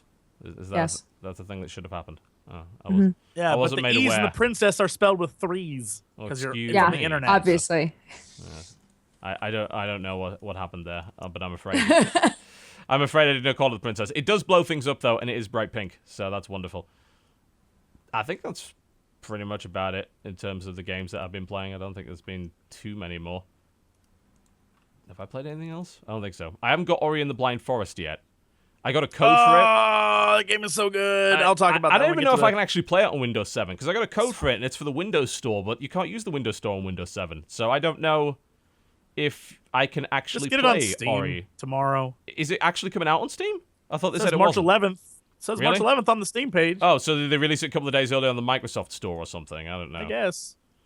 I'm not sure. I'm sorry, we're still trying to fix Dodger's fucking That's what window I'm going to that's wait decided for. I'm to just go going to wait till it's on crazy. Steam because, Like, oh man, I played it at PAX. It's so good. It's It's a gorgeous looking game. I read some of the reviews and they were like, yeah, this game is really gorgeous. But yeah, this game doesn't really do anything new.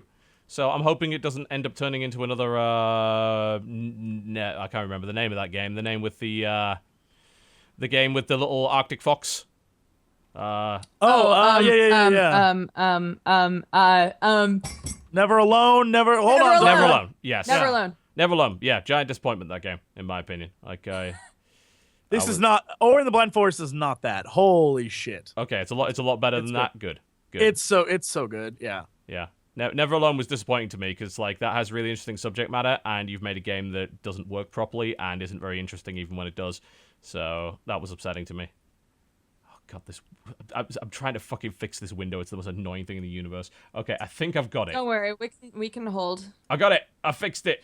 I think. Hold. Have we got it? Hold. Yeah, we good? Okay, go live. There. Okay, the overlap isn't there anymore. Thank God. Hold. Thank goodness. I thought I'd fix this before the show, and then Erik Kane's face started to slowly disappear, and now I've had to fix that. But it's all good. We're good now. We're good. Yay! Oh yeah, and I played Off-World Trading Company, and that game is really, really good and very, very hard. And my wife beat the shit out of me at it. Holy crap! Oh, It is good. It's an economic real-time strategy. So you don't build units to attack your opponents. You try and take hexes on the map, and you mine from them, and you then try and buy out the other guys' companies by buying all their stock and then taking their company over. So That's cool. that's a thing, and it's pretty fucking fun. And I am terrible at it. Absolutely fucking awful. Holy crap. I need to work on not being awful at that game. But that's a nice game. Like, it's in early access, but it doesn't feel like it. It feels like it should be, well, done. But I guess they just want to polish it up a little bit more. There's already a lot of content. They have a daily map, which is randomly generated that everyone can play, which is really, really good. I like that. So I'm pretty happy with Off-World Trading Company up to this point, and the multiplayer is really, really good, and I'm terrified of playing my wife at it again, because she'll probably destroy me. She's damn good at that game. When it comes to money management, she's quite... I mean, to be fair, she made more in the stock market this month than I made for my salary, so there you go. It's like, I should probably not play her at that game anymore, because she's too good. Yeah, so that's... those money skills. Yeah, she's got a lot of them. And I think that's pretty much it, for the most part. I think that's all the games that I've been playing. I've been watching lots of wrestling and not playing a lot of games, so it's been pretty fun, honestly. Yeah. Oh, yeah. Indeed. Slim Jims and things, brother. Oh, Jesse, did you play? Yeah. Did you play Titan Soul or Titan No, Souls? I did not. Are we going to start with indie games or are we going to start with big games, Duger? I don't think I played any big Kid? games. We can start with big Okay. games because I already talked about other bullshit. So if you right. if you want to talk about big games, because I Gotcha. don't know the people necessary to play big games, and I don't have the patience to stand in the lines. So Fair. All right. So I wrote out a list of what I could remember. I'll just go down the list. I played more games at this pack. I made an effort to not take very many appointments and just go around and play as many things as possible. So I played a ton of stuff. I am thrilled, first off, that I got to sit down and finally play World of Warships. I Yes. love that game is a much slower, more methodical, more tactical version of World of Tanks. The ships are the same era as, World War I up until Korean War. Some of them are really, really funny. Like, they look like cruise ships with cannons on them. Okay. And they're going up against early aircraft carriers. It's very, very fun. I think some of the things I really liked about it was the fact that team-based play-wise, you have to be you don't have room for massive, massive screw-ups. If you screw up, it's because your strategy at the beginning was a failed one. Like, your team going in was not as good as the other team. It isn't sort of like that World of Tanks or Warplanes, or even like in MOBAs, like if one person really goofs at one point, you're done. This is more like everyone is on the same page going in, and everything's very like, let's make this plan work, and let's do this. Let's hide behind this. We're going to draw these guys out here. We're going to do this. And if your plan going in sucks, you lose. And that's it. And it's because you didn't plan well. And I think that's really great. Like, I had a ton of fun playing it.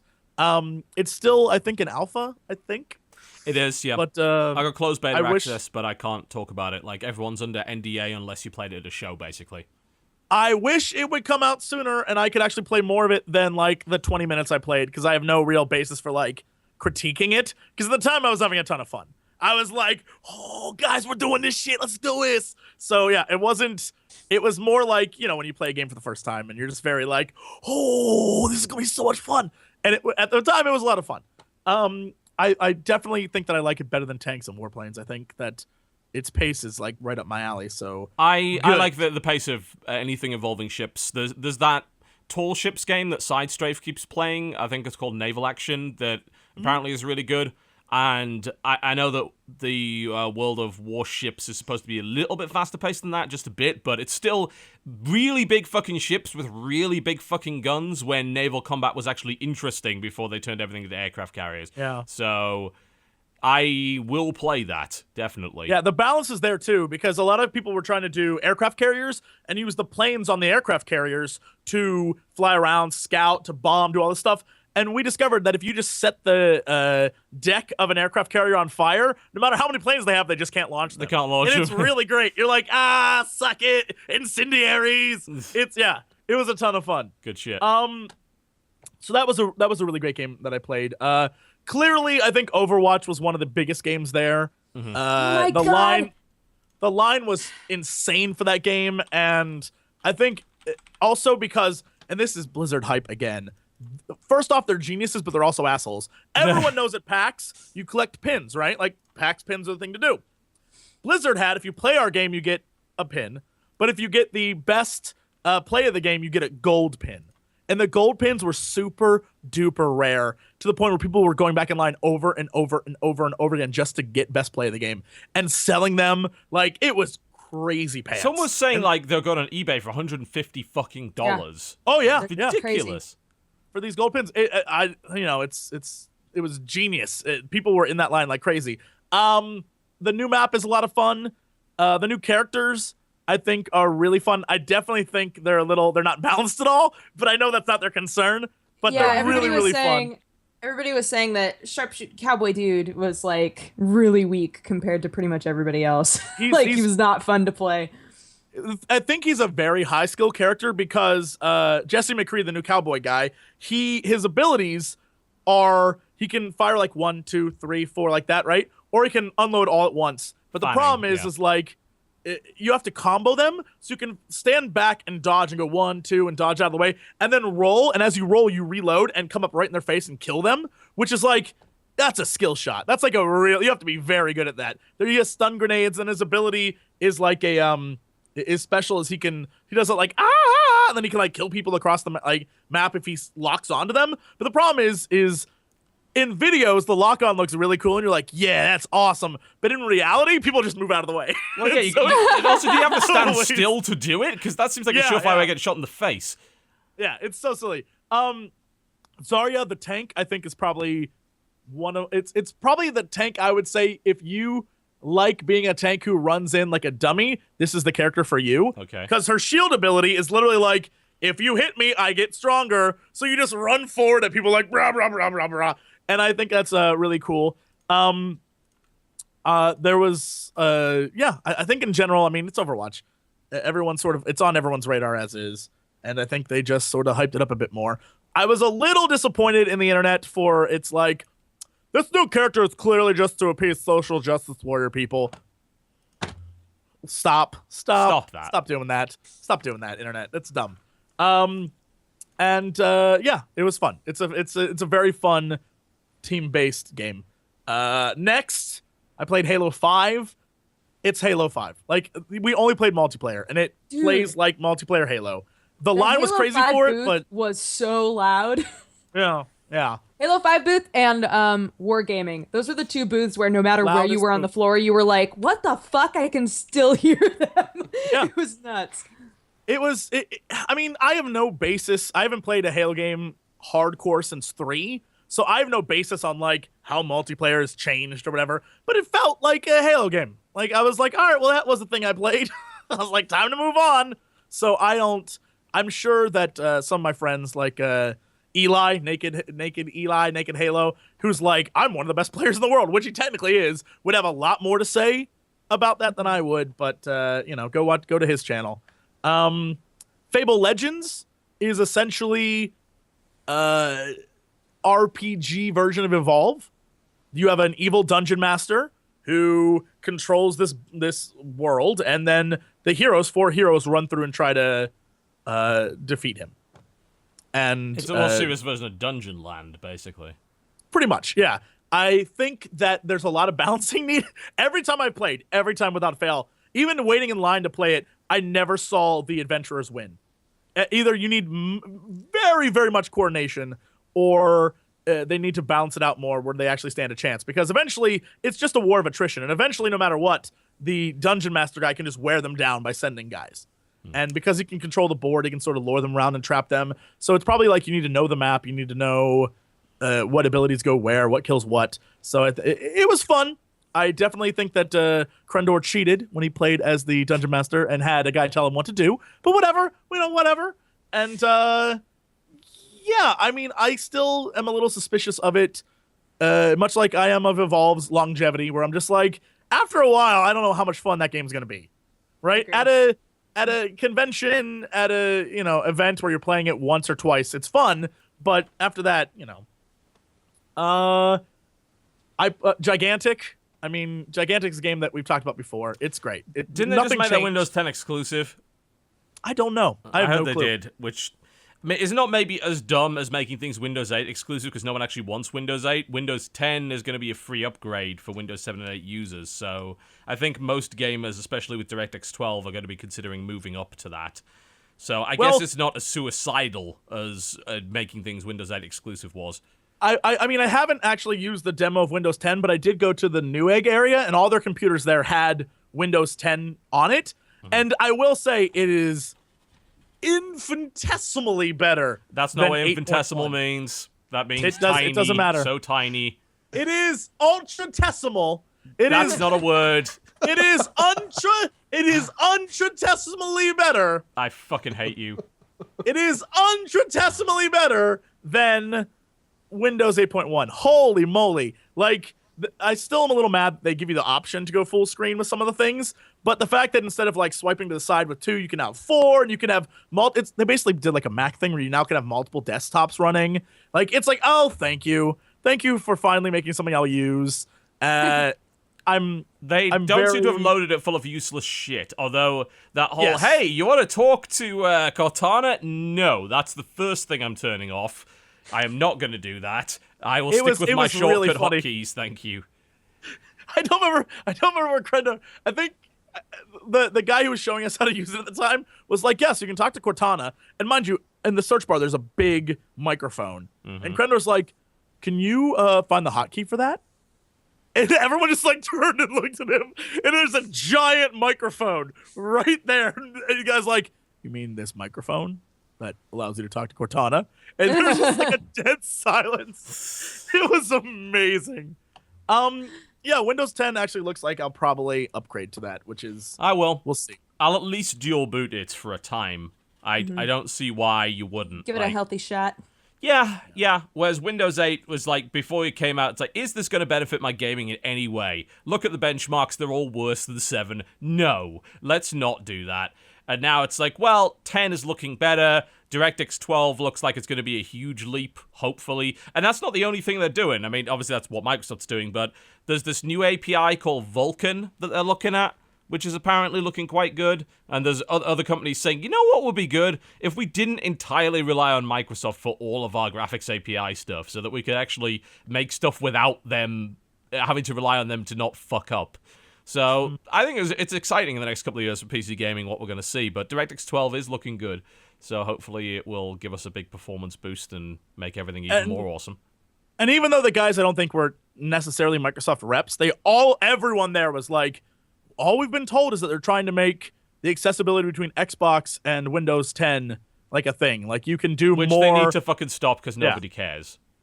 Like the whole idea of you can stream your Xbox to your PC. Right. No, was it stream your PC? I can't remember. No. Yeah, it was. It was stream your Xbox to your PC. It's like, but why would you... That's plugged into my television. Why would I want to play Xbox level performance on a smaller screen? What the fuck's the point? So Gigantic. Yes, I mean, Gigantic. Is that any good? Gigantic's great. Their I think booth it's a really, was beautiful. Yeah, I know Gigantic that has nothing to do with the game, but holy shit, their booth was gorgeous. Okay, I was like, all right. Yeah. I mean, I think we've talked about Gigantic before enough that, I mean, there was nothing new that I saw, but it's still very, very fun to play. Like, it has that sort of Team Fortressy MOBA feel. I don't know I still can't describe it. And I talk with the devs, and they're like, we don't even know how to describe it, which it's just a very fun game. But we've talked about it before, so that's no reason to go into it. Splatoon was a ton of fun. It's a Nintendo game that is basically like the most Nintendo game I've seen in a while. Like every once in a while you find a Nintendo game, you're like, oh yeah, no, this is a Nintendo game. Like it feels Nintendo-y. You are a squid person who squirts ink all over a map and like sort of an arena, and you have different weapons to do that. There are guns, and there's like rocket launchers and little paint things that you can paint with, and like rollers, I guess. And whoever has the most ink on the map wins. You can blow people up with your ink. If you can go into squid form and swim through your ink to like reload and to move around quickly. You can hurt people with your ink. If you go into enemy ink while you're swimming, it slows you down and hurts you. It's very, very, very fun. But it's also, it has that sort of like childish kind of vibe to it. Sure. But with that said, when it shows the scores at the end, if it's a very close game, there's a cat that determines who wins. What? And he has a little bow tie. He has a bow tie. You need to explain this a little bit more clearly. There's a cat that determines the winner. What? Come on. Yes. I mean, I can't explain it any further than at the end, after every round, after you're done swimming around like a squid and blowing up a map full of paint colors, it shows your score and it goes up to a certain point. And if it's very close, a big fat cat with like two little flags and a bow tie patch of fur will go, cool, and like choose a winner. And then, like, it makes no sense. Like I said, it's very Nintendo. It's like, goal! And that's how you win. Okay. I'm like, all right, well, this was fun. Right then. Yeah. It was a very cute game. I think it's something that it'll be interesting to see where they take it, because it's definitely like your game, but you play online with other people. And so I'm not sure, I don't really know that's what I do on my Wii U. But I guess that's... Well, I mean, Smash has a decent multiplayer scene, and so does Mario Kart, so it's not like it's completely and totally dead. It seems like, they can push it, they can make it work. Man, what... Oh, Puzzle and Dragon Z and Mario Brothers Puzzle, 3DS game where you just are matching puzzles. Yeah. I sat down to this game. I played both of them. I thought it was going to be just another match 3 puzzle game. The special thing about this one is as you move one of your pieces, you can move one at a time, but as you move a piece, a timer goes down, and as you move it around the board, if you can make other matches happen, you get credit for all of them.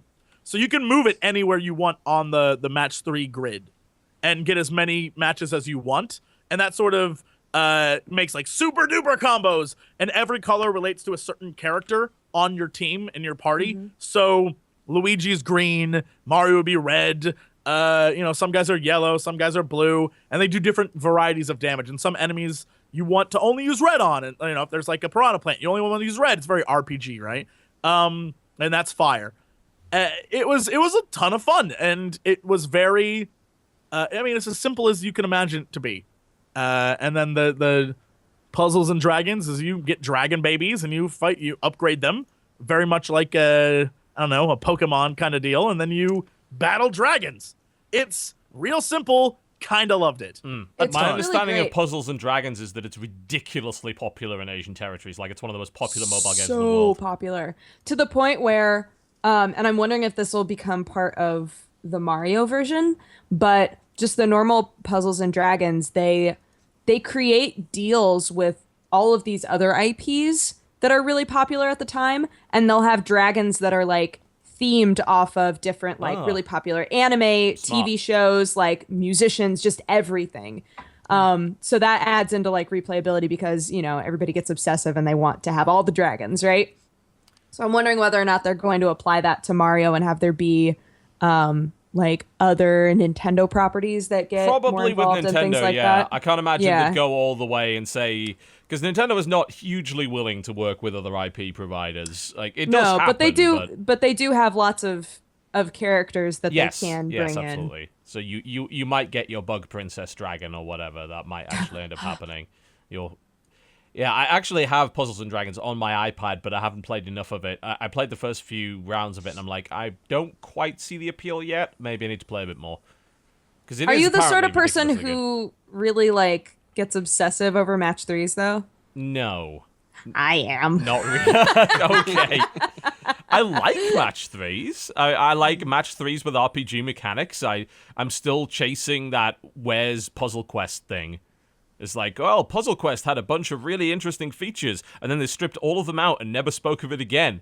Like, that's great. So now all the Match 3 Oh. games are dumber than Puzzle Quest was. So I'm looking for a Match 3 game that's as smart as Puzzle Quest was. Like, hey, you can invade castles, and you can own territory, and you can craft spells, and you can train mounts, and you can learn spells from imprisoned bosses, and they all have their different mini-games associated with them. That was great. And then every other Puzzle Quest game didn't do any of those things.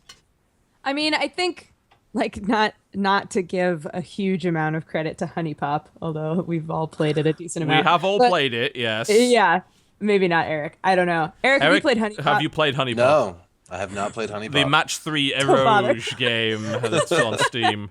But that is one of the few games that has come out recently where it's like, when you need to go to battle, as it were, that's when it's Match 3. And otherwise, it's just like, you know, any other dating game sim. within that genre. Yeah. Uh-huh. So I'm hoping that will kind of open, not the floodgates, but maybe allow a weird trickle of games that are kind of following that format of choosing a genre, keeping it mostly the same as that genre, but having the battle mechanics be more Match 3 puzzly, you know? Fair enough. Yeah, the last big one that I played was Ori and the Blind Forest, but I guess it's also sort of indie, kind of. I don't know. I don't It's know one what of those that premium is. Microsoft. indies. It's being promoted Yeah. heavily by Microsoft. I believe outside of PC, I think Microsoft has the exclusivity on that game for the time being. What is Yeah, it? Like, they what is do. it about? I don't know anything about this game. So it is, like, I don't want to, like, go watch a video of the first 5 minutes and it'll sort of explain. It's a very sad story. Like, it's a sad, it's like, essentially the game is a dramatic Metroidvania style platformer that is very, like, it gets progressively harder and harder. Like, it does not So hold it's your a hand. video game, okay. But it isn't, like, there's a lot of platformers that are just like, you jump and you do this and it's a little, like, this one's out to hurt you badly.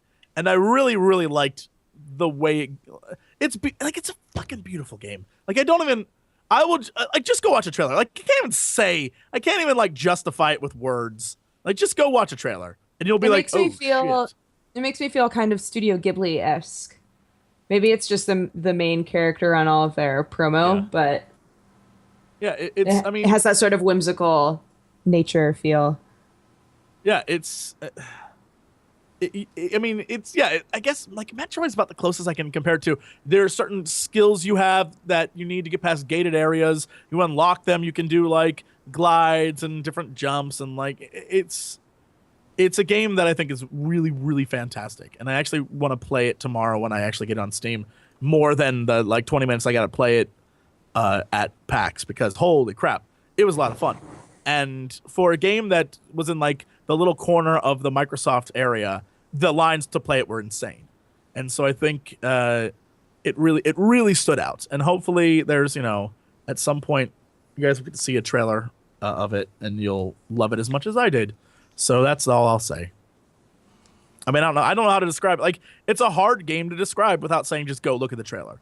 Right. Like, go look at gameplay of it. It's a very beautiful platformer, but it actually is a great game. Like, it plays very, very well. What I noticed about the art style that kind of really stood out to me is how dynamic the backgrounds are. There's a lot of stuff happening in the background of a level at any given time, which is not usual. And I assume it has nothing to do with the gameplay whatsoever, but that's fine because it looks really, really good. Also, that giant owl motherfucker. Terrifying.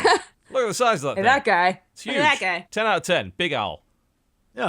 If you don't remember what this game is, E3 last year, this was the game that after it was over, this and Valiant Hearts were the games after they were over, people were like, what? My heart? Right? Yeah. They were like, oh, because they were shown at press conferences. And Ori, I think, was actually shoehorned in between two other more boring games. And like, hang on a minute, go back to this one. That one looked good. Let's see more of that.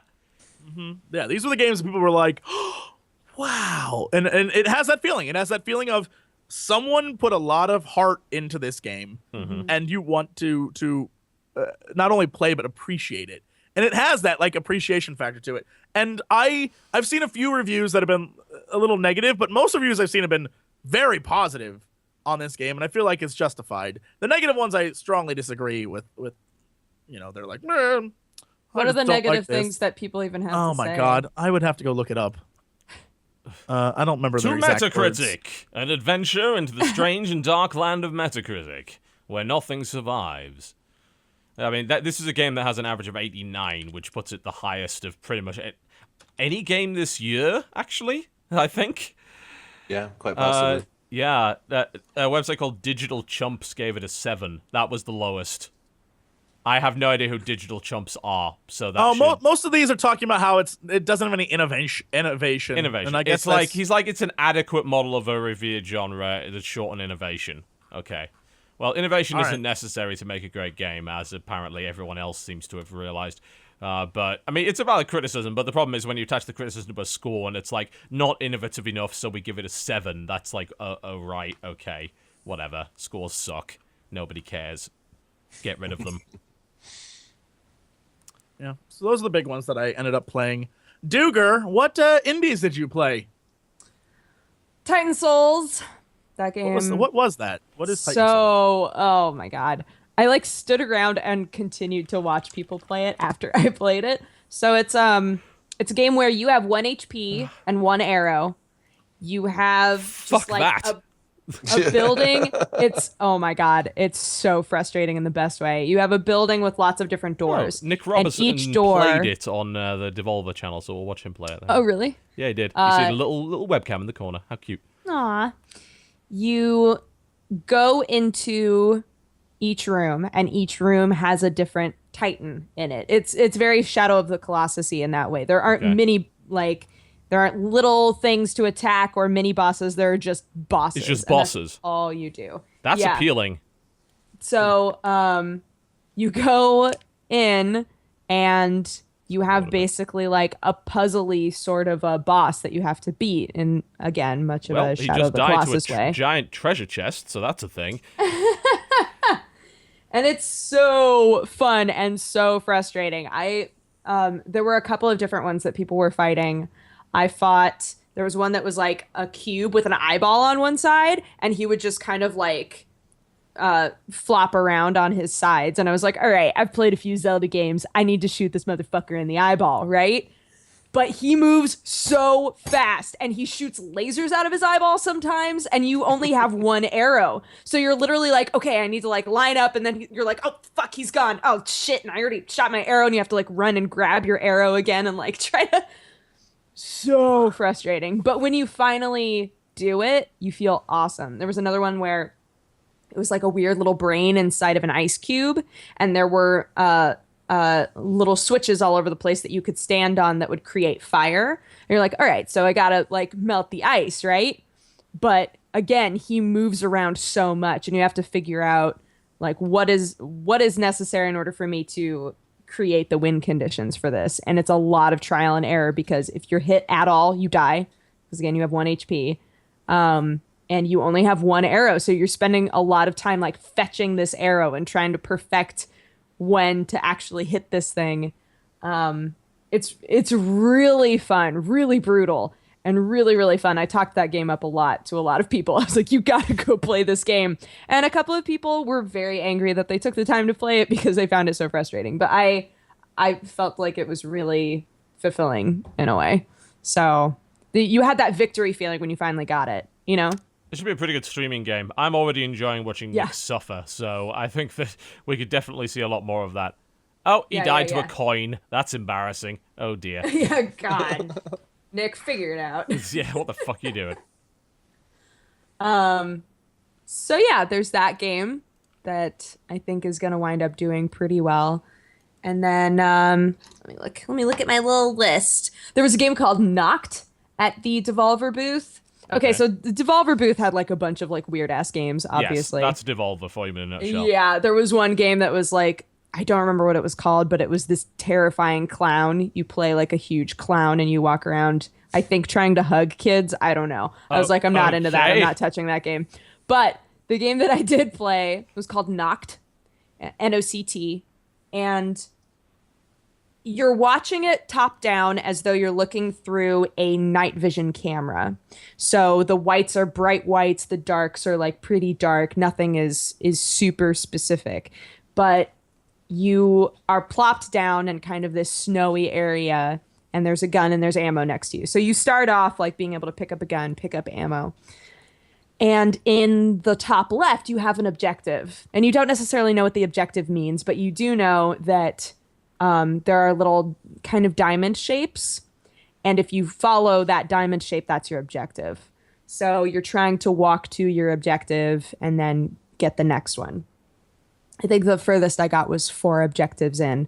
But already you feel like kind of isolated and weird, right? You're walking around in this weird snowy area that looks kind of, I don't know, there are like broken down cars everywhere and everything. And you don't have any context of story. But as you're walking, every now and then, it'll get really dark. Like the dark will creep in on you and your little person will say, oh no. Like it'll just say, oh no, above your head.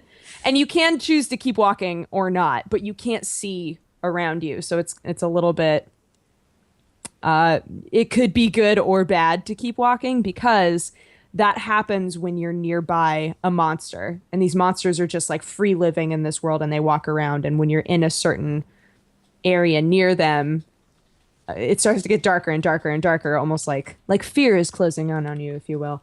So in that way, if you choose to keep walking and it turns out that you're walking in the direction away from them, then you're good. That was a good choice.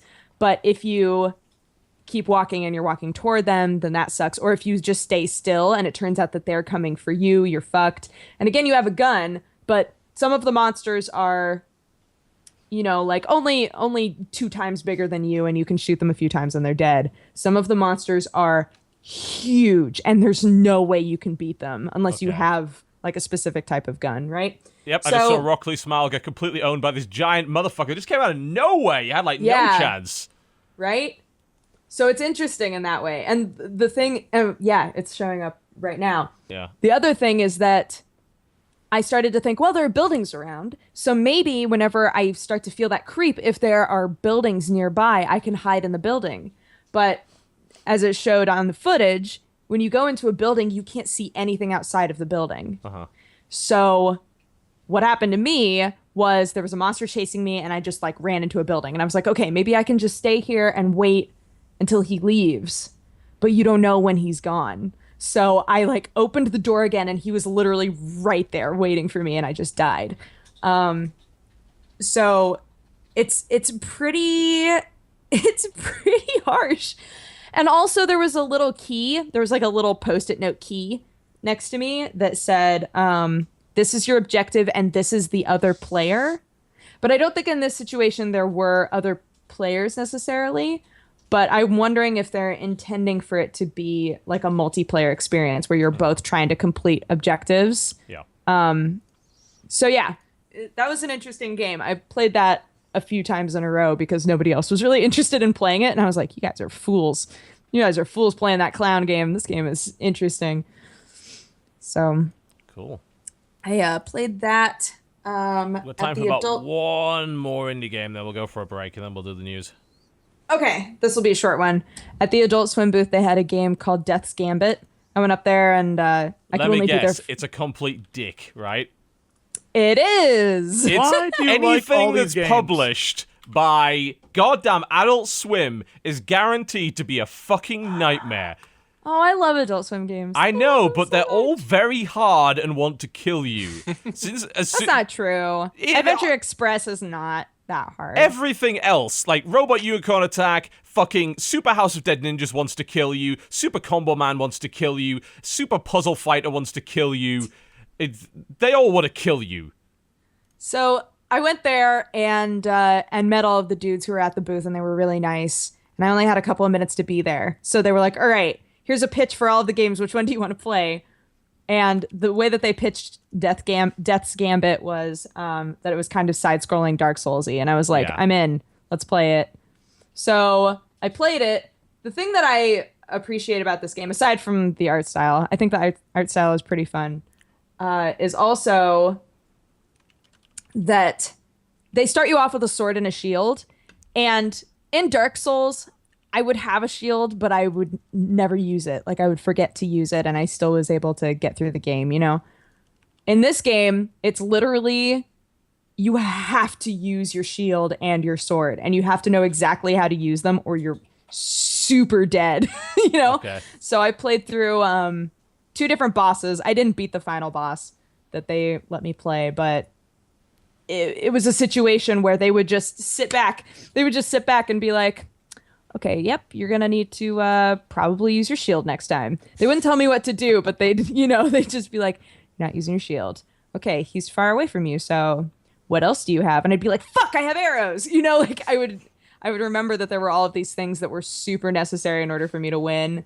And they said that they want all of their major bosses to also have sort of an extra variable that maybe you won't realize until you've tried to play the boss a couple of times. Like the final boss that I played against, there was a weird balancing act that was going on where like the screen would tilt. And I was like, what the fuck? So it was an extra thing, you know, to frustrate the shit out of you. But yeah, that game was also pretty fun. I just remembered another game I played. I'm going to write it down though. I'm done with that one. Cool. Well, it's about time we take a break anyway, and then we'll come back. We're actually going to cover we'll cover a little bit more PAX, and then we're going to cover gaming news. That seems like a good idea. So Erik Kain has been silent now for approximately an hour. He's probably writing an article on how bad this Sorry, podcast Erik. is. No, it's good. It's interesting. It's always the way when one of us doesn't show up to the con, and we're like, yeah, we're just going to take a break for an hour and just let you guys talk. But we'll come back and we'll talk a little bit about some more gaming news and maybe a little bit more PAX. And then we'll round up the releases, of which there are some. Not that many. Not that many. Some, though. Including Mushroom Men Truffle Trouble. That's the most important thing I can think of. You're watching the Parasocial Podcast. Don't go anywhere. We'll be right back. Ladies and gentlemen, welcome back to the Co-Optional Podcast for the final 50 or so minutes of the show. We'll quickly wrap up our PAX discussion of games that we've been playing, and then we'll get on to some news, so Eric's actually allowed to speak for a change. We keep him in a box during the second hour of the show, as you can see. It is hard to talk about a show you didn't attend. Like, I very much wish I was at PAX this year, but didn't end up happening. I'm hoping to go to Prime, but not sure. So far, we've got E3 and Dragon Con on our schedule, so hopefully that'll work out pretty well. Not that I like E3. I don't know of a single person in gaming that actually likes E3. They're just like... Me neither. It's necessary to Such the be at truth. E3. You've just got to be there. It's not that we want to be there. We have to be. It's like, Boycott please... E3. Hashtag boycott E3. Well, you know, E3 shut down for a couple of years. and Hashtag then- not my con. Yeah. There you go. Oh, it's not a con. I mean, you know, it's a trade show in the most monolithic of ways, and whereas PAX is kind of half trade show, half community event. You know, the panels are really interesting. If you want to go to PAX and literally just play board games or play Smash Brothers for 3 days with people, you can do that. That's why PAX is great, because it's got all of that. Whereas E3 is, we are going to sell you this game now, immediately. Right now. Well, you can pre-order it. It's not out yet, but we're going to sell it to you. So, be ready. Be ready to be sold to for 4 fucking days in the middle of LA. Welcome to E3. I'm going to ask both of you this question. What was your standout game of PAX? What was the thing which left you with the biggest impression? Can I... shit. There were so many. I went through all the indie games I had, and I wrote down what I thought were the standouts, and I ended up with 8. 8? Well, I mean, that's pretty good, you know? You had 8 standout games. I was so surprised about the number of different... Like, there was Jotun, which was the game where you're a Norse Viking chick trying to fight your way into Valhalla and prove yourself to the gods. Okay. It's all animated. That. Yeah. You basically fight this giant, and you have to use all this sort of different boss battle mechanics you know and love that you've played over the years, but it's animated. Like, it looks gorgeous. It looks like one of those old 70s animation movies. Max, whatever that guy's name was. Shit, whatever his name was. I can't remember. But, you know, like the dude who did Felix and Wizards and all that stuff. It has that sort of vibe to it. That game was kickstarted. Oh, sorry, I'm just looking at this. They actually did the trailer in 4x3. Was so cool. Yeah, We Happy Few is a game by the people who did Contrast. It is essentially set in like a post World War II dystopian alternate universe London, or not London, but some little tiny town in Britain somewhere, and everyone is on a drug that makes them very, very happy exteriorly. Okay. Is that a silent word? Doesn't matter. No. But like on the outside, it makes them very, very happy. But on the inside, you can see they're all batshit crazy and torn up by having to purposely be happy all the time.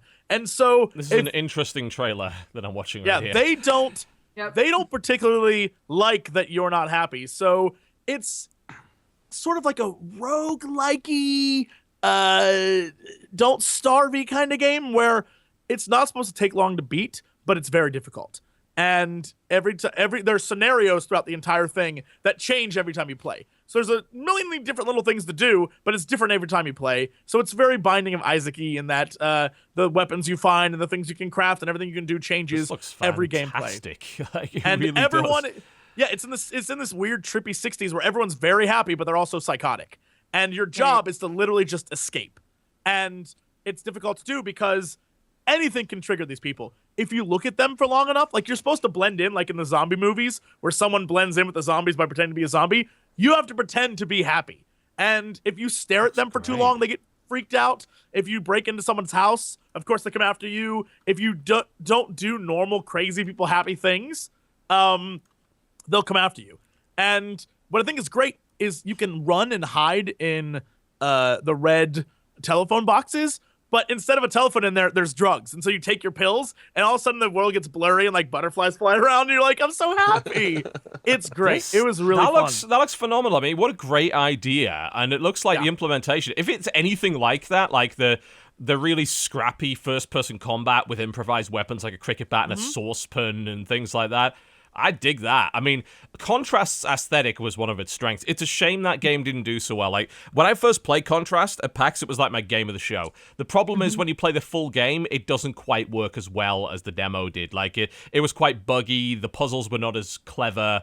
Because initially, when you play the demo, the stuff they show you is like, this is so lovely. It's so great. Yeah. And then you play the full game, it's like, oh, the whole game wasn't like that. Oh, that sucks. But it was it was an interesting start for them. So if they take the lessons they learned there and make it into this, I'm hyped, man. This looks awesome. Like, that's one of the first trailers I've seen from PAX that's really blown me away. I think that was a really fun game. Keep talking and nobody explodes. Amazing concept. I don't know how it will work as like a real video game, but for like a convention game, Yes, hilarious and amazing. Like it is. I feel that's like a fun one. It's been around for a while now. They just keep bringing it, and it's kind of like I don't know. It's sort of a proof of concept. It's an idea that utilizes the Oculus Rift and allows for literally no cap of players. Right?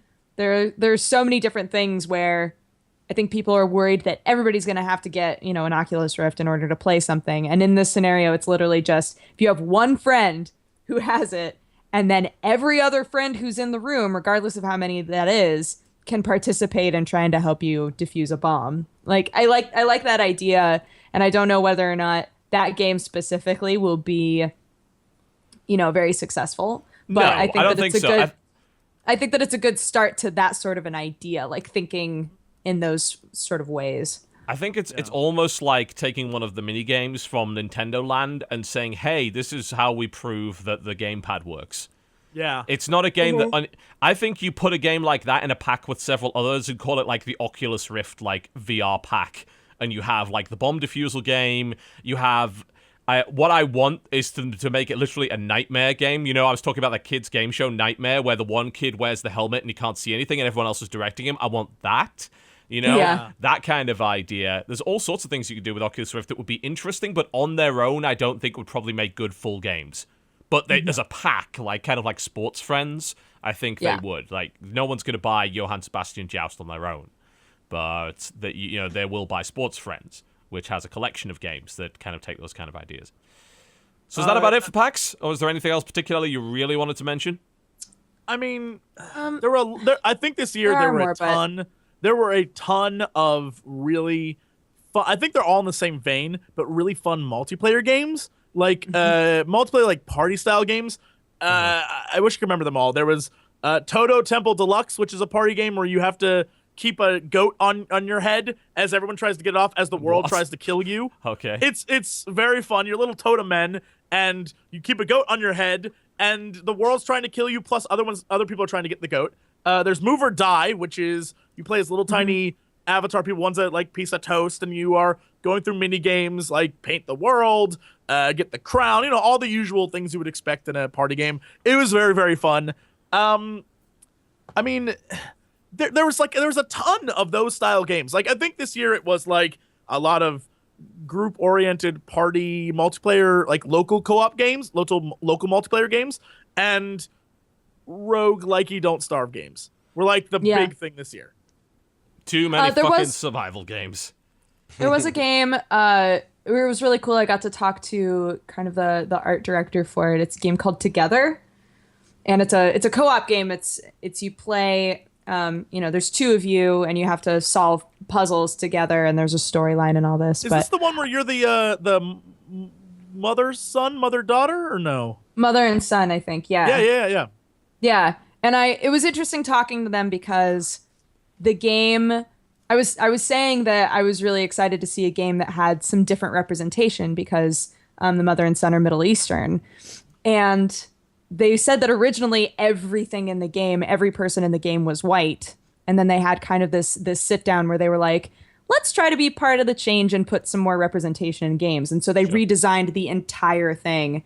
And it's really beautiful. It's like a really, really cool looking game. And the puzzles they get progressively more and more interesting and harder. And timing puzzles where you have to like move the characters at certain times to make the world move. But totally. Yeah, it's fun. Yeah, I played it with a woman that I didn't know because I was just walking around by myself. And then there was another woman who was kind of like lurking next to the booth. I was like, do you want to play this game with me? And she was like, okay. So we played it together, and we didn't know each other at all. And we had a lot of fun with it. We walked away being like, that game was really cool. So yeah. Yeah. Man. Epsilon Circuit. That's a very interesting, unique game that is by the Legend of Dungeon team. Robot Loves Kitty. Basically, I don't even know how to describe this game. I think I wrote it down. It's essentially only 8 people in the world can play it at one time, and What? it is it is a game. It is a game designed to be entertainment for people watching. It's a game where only 8 people in the world can play at one time. Once one of them dies, someone watching will automatically be flagged. Like, boom! Now you can join the game and be part of it. Okay. And while people are playing the game, everyone watching can collect coins and things to send in monsters, to send in like Hunger Games style items to help save them and all that stuff. Plus, it's all hosted by basically a Max Headroom version of Ronald Reagan. It is freaking bonkers, like next level bonkers. And the whole premise is it's supposed to be like online video, like 1980s style entertainment of the future. And it's crazy. It's a crazy concept. I was like, this is really interesting. I don't know if it'll go anywhere, but I was like, well, hello, this could be fun to watch. Because again, only 8 people in the world can play it at once. And once they lose, they aren't welcome to play again. That is a really intriguing. That's a streaming That game is interesting. in a nutshell, right? For sure. Yeah, they're like, we don't want people to come. Like, we're gonna try to block IPs. We're gonna do like, if you die, we do not want you coming back. Like, that's your character forever. Wow. He's gone. How do you purchase this sort of thing? Yeah, what's the I can't revenue model? imagine they would. I don't think the actual game chart. I don't think the actual game costs anything, but the interaction with it. I mean, I have no evidence of this, but I would assume the interaction with it, like sending monsters and special items, like you would buy those for the players, and so you would do something like That's like they have Hunger coins. Games-esque. Yeah, that's Yeah. very Hunger Games-esque. Yeah. And like That's I said, the interesting. host, which this is my favorite part of every PAX, they have the giant screen of this Ronald Reagan Max Headroom character, and they have a dude behind a curtain, and he just harasses people as they walk by. And I was like, if that's what it's like in the game, this dude just giving these 8 players shit while they're just being bombarded with all sorts of monsters and stuff, that would be an incredible watch. Like, I was like, this is a great idea. Like, it's totally different. Who knows if it'll take off, if anyone will care, but because it's so different, I'm like, man, I want to see It is this reliant do well. on Twitch, I think. If a couple of big Twitch streamers pick up on it, it will become a thing. As Erik Kain accurately pointed out, the revenue model sounds fucking ridiculous, and I don't know how they're going to make any money from it. Right. But it's a really cool idea, and I'm big into this whole notion of a game that is more about the spectating aspect than actually about the playing. I will say, having done many interviews with the Robot Loves Kitty team, I'm almost sure they don't care about money because they make their games in a treehouse in the middle of the woods. What? Like they literally just go out on sabbaticals into a treehouse and make their games. Like I don't think they give any shits. They're like, we want to make something, so let's make it. I don't know that they care, which is a weird sort of concept, but great.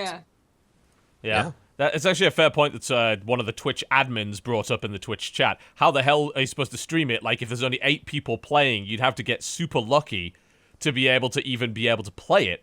So I guess you would stream the spectator aspect of it, but I don't know what you could really do from there. It's a weird idea. I don't know if that's going to work at all, but I'm interested to see them try it. Like, I'd rather watch them fail spectacularly with this thing than not have it made at all. You know, at PAX Prime, they didn't do it this time, or maybe I missed it. But at Prime, they had an earlier version of this game, and when people played, if they lost, they would hand stamp them and be like, "Please don't come back to the booth." It was amazing. I was like, "That is awesome. That's so hardcore." funny. Yeah, so I love that. I thought that's great. Yep. So that's it. I'll shut up now. There are too many indie games. All of them are really, really good. There was a lot this year. But we can move on to other stuff. Since Yes. we have like half an hour left of this show. Indeed, let's do that. Let's move on to some news, shall we? Can we go to the console mockery part of the show? I like that bit. Go on. So Visceral Games tweeted out when asked as to what resolution Battlefield Hardline would be on Xbox One and PlayStation 4. So apparently if you own a PS4, you'll be running at 900p. If you own an Xbox One, you will be playing at a glorious cinematic 720p for Battlefield Hardline. So when is it that the next generation console generation is actually going to start? Because I've been waiting for a while, and it seems that it's not gonna happen. Like, what is it with these consoles? Like, usually, at least by this point in a console's lifespan, bearing in mind these things have been out for about a year, you'd start to say, all right, well, people are getting a hang of the hardware, they're starting to really understand how it works, so they can get a real result out of it. It seems that we're going backwards. Like, we started with games that were 1080p in the first wave, and now they're 900p, and now they're 720p, and this is only a year in. What the fuck's going to happen in 5 years when these machines are... I mean, are they already out of date? Is that the impression you're getting with these things? So, yeah, I feel like the last few games where people have sent me a trailer or an article and said, hey, here's a really cool PlayStation game, and I've looked into it and been like, this looks interesting, I'll probably play this. Scroll all the way down, it's always for PlayStation 3. It's never a game that's coming out for PlayStation 4. It's always like, here's a game that will run beautifully, looks amazing, is totally got its shit together, won't be on PlayStation 4. And I'm like, what is the fucking point? Like, I don't understand. It's got to the point where my PlayStation 4 is a Helldivers machine, and occasionally it will involve downloading an interesting indie game of some sort. It's just, what the hell is going on with these consoles? You've been out for a year, and there's barely anything. There is barely anything worth having these things for. And time and time again, we hear these amazing, oh, there's going to be a great release. We're going to get Bloodborne. It's going to run at 30 frames per second. Like, this is 2015. What the hell happened? I don't know. Well, they wanted to sell a bunch of them, so they made them cheaper, and then they sold, 20 million PS4s already? Apparently, yeah. So there's very few games worth playing on there, but they're still selling pretty well. But yeah, they were out of date the moment they launched. Yeah. They were underpowered, and everyone knew it. Yeah, and I think if you look at the previous generation, like when the PlayStation 2 launched, it's like, well, this is not only a reasonably powerful machine, it's not the most powerful of the generation, but it's got a DVD player in it. And then the PlayStation 3 launched, well, it's got a Blu-ray player in it. And the Xbox had, its own little advantages here and there as well. And then these consoles come out, and it's like, well, it's got a nothing. I mean, why is the PlayStation 4 outselling the Xbox One? Well, probably for the longest time because it was $100 cheaper, and yet was more powerful. So, unless you really wanted the Kinect, which has been used for precisely dick up to this point, you know? The whole idea was we're going to ship everything with Kinect, so everything can have Kinect functionality, and all this wonderful new stuff is going to happen. All these great mechanics are going to be integrated into these games, because everyone has a Kinect. And then it's like, now you don't have to have a Kinect. But it's okay, because we never did anything with Kinect to begin with. Well, you got Just Dance 4, or Dance Central, or whatever it was, and that was about it. Like, does anyone even use the word Kinect anymore? At all? No. No one even remembers my it Xbox to turn on. I don't. Yeah. I still think the Wii U is, of the 3 new consoles, the Wii U is the best value. And it's not because it's particularly powerful, but it has quite a few pretty good games that you can't play anywhere else. I mean, the games I play most on PS4, I mean, I play Shadow of Mordor and whatnot, and I can play that on PC. Yeah, you can. Better. You know, it's just, I mean, there's not a... I am looking forward to Bloodborne. I know it's going to be... Me too. Its own kind of bugginess. You know, From Software is, sort of known for it's not the most technically advanced game developer out there. And I'm not surprised it's only 30 frames per second, but I think it's still going to be really good. Probably the first PS4 game I'm really excited about. I'll try and soldier through it. I mean, I soldiered through Dark Souls before they brought it to PC, and then you could mod it to go to 60, but it's like, I don't like this, but I'm going to push through it because maybe the game's worth it. And you've got to be a really special game to be worth pushing through that. When you're used to high-end PC gaming, taking that much of a step down is a shock. Like, well, it's not... but also, Dark Souls, you could wait, and obviously it came out on PC. Dark Souls 2 was going to come out on PC, from the beginning. Bloodborne will never come out on PC. Yeah. I'm going to have to pull a Demon Souls, and I'm just going to have to stomach it, It's not like Demon Souls was bad. Demon Souls was really, really good. So it's fantastic. It's just I'm just bothered that people have to push through that stuff. It's like, why should you have to make sacrifices to play the game that you want to play? Why do you have to compromise? Well, the answer is that the console generation we currently have is possibly the least inspired console generation we've ever had. No real new ideas, underpowered hardware, and an over-reliance on third-party games which are out on every machine anyway, including PC. Not enough good exclusives yet. And usually after about a year, you start to get some really good exclusives. And they're nowhere to be seen. Bloodborne's one of the first big ones. Obviously, we saw 1886 tanked, which a lot of people expected it would. Yep. I mean, the Xbox had Sunset Overdrive, which was obviously pretty good. But what else is the Xbox? I got kind of bored with it, honestly. How long did you play it for? Oh, probably about 12 hours. Okay. And I just started to feel like it's another open world, run around. You just move differently. And it's funny, but the humor starts to grate after a while. Yes, that was my impression. I'm really impatient with games like open world games like that these days. If there's not something to really hook me in, I lose interest. Fair enough. Yeah. Yeah, but there's not much else to say about that, really. I think we're all sitting here waiting for Persona 5, actually. Yeah. At this point. Persona 5 is going to be so good. I'll play that. Yep. Yeah. In the meantime, I suppose we still have Helldivers and Fibbage. And Persona 4 on PS Vita. PS Vita, yeah. Well, I mean, if you like Japanese games, then the PlayStation Vita is fantastic, because that's literally all that's coming out on it. Yeah, that's true. Oh, man. All right, let's... So, Nvidia had a conference, and they announced a bunch of things that people really apparently didn't care about. Did you guys get a chance to watch it?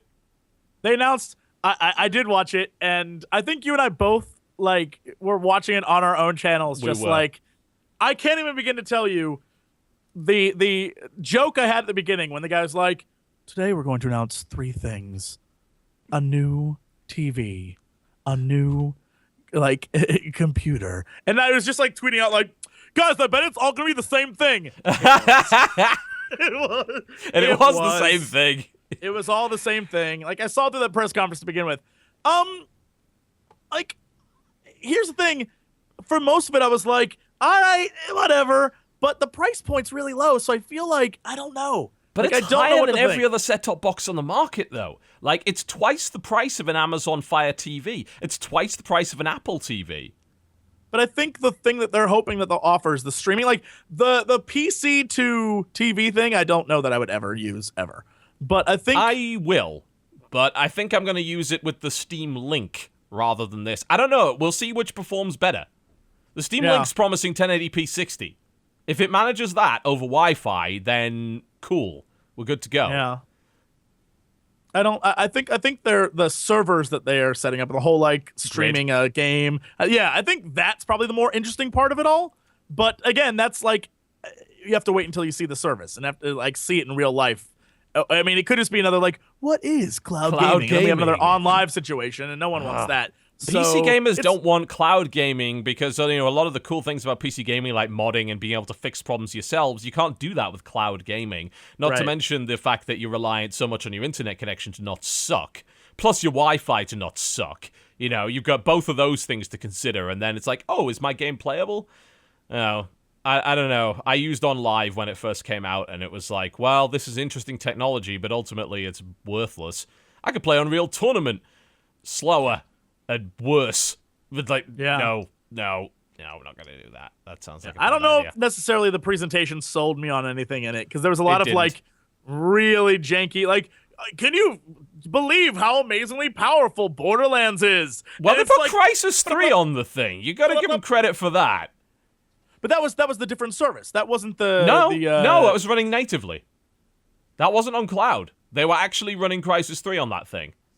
God knows at what resolution and what speed, but they were running it. I was about to say, because every other demo they showed, it was either like had to sync a little or choppy. I was like, It is the most powerful Android device that exists.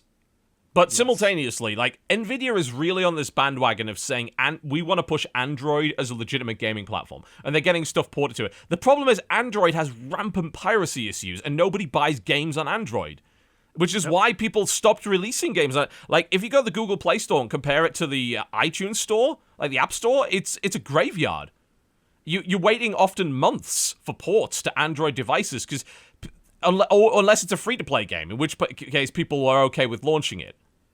And that's the real problem, I feel. Like, what happens when you get Crysis, and then people just steal it? Like, because Android piracy is that fucking big of a deal.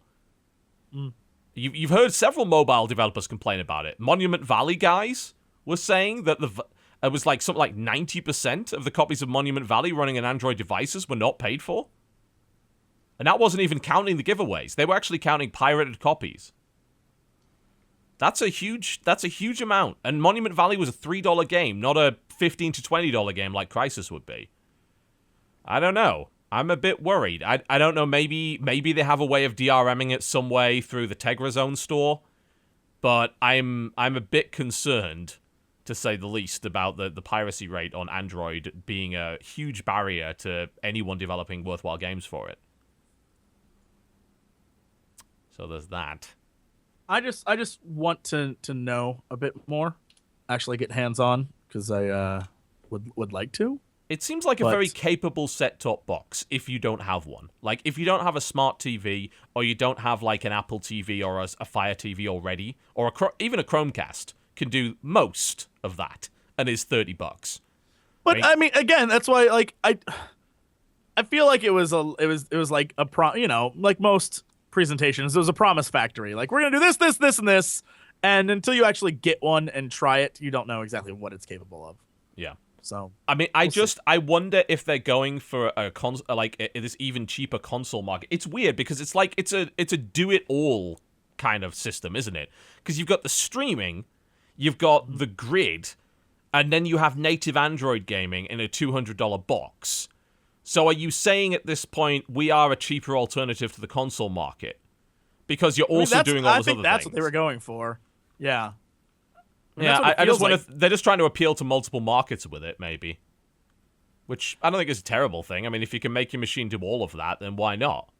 But if you can, against that whole jack of all trades thing, like they tried to do a bunch of stuff, and it might not be good at any of it. Like, we don't know. Hard to say. Yeah, hard to say. I don't know. We'll see. I'll get my hands on one at some point, and then we'll see what it does.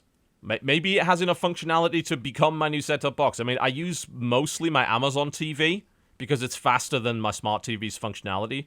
So I'll watch all the Amazon stuff on that. But I wonder, if it's got enough power under the hood and it has enough functionality, then yeah, sure, I'll replace my Fire TV with that. We'll see. Yep. And yes, they should have announced the fucking Titan at the same What the hell was that all about? We're going to announce the most powerful graphics card on the planet a day after our big conference that had 35,000 concurrent people watching on Twitch. What are you doing? Yeah. Nobody watching on Twitch cares about an Android set-top box. They want to see the fucking graphics card they can't afford. That's why I tuned in. I'm not even gonna lie. I was like, Titan I want X. this. Fucking I want this Titan. ridiculous, like $1,400 graphics card that I'm probably gonna get two of because fuck it, you know? Those things are crazy. I want it.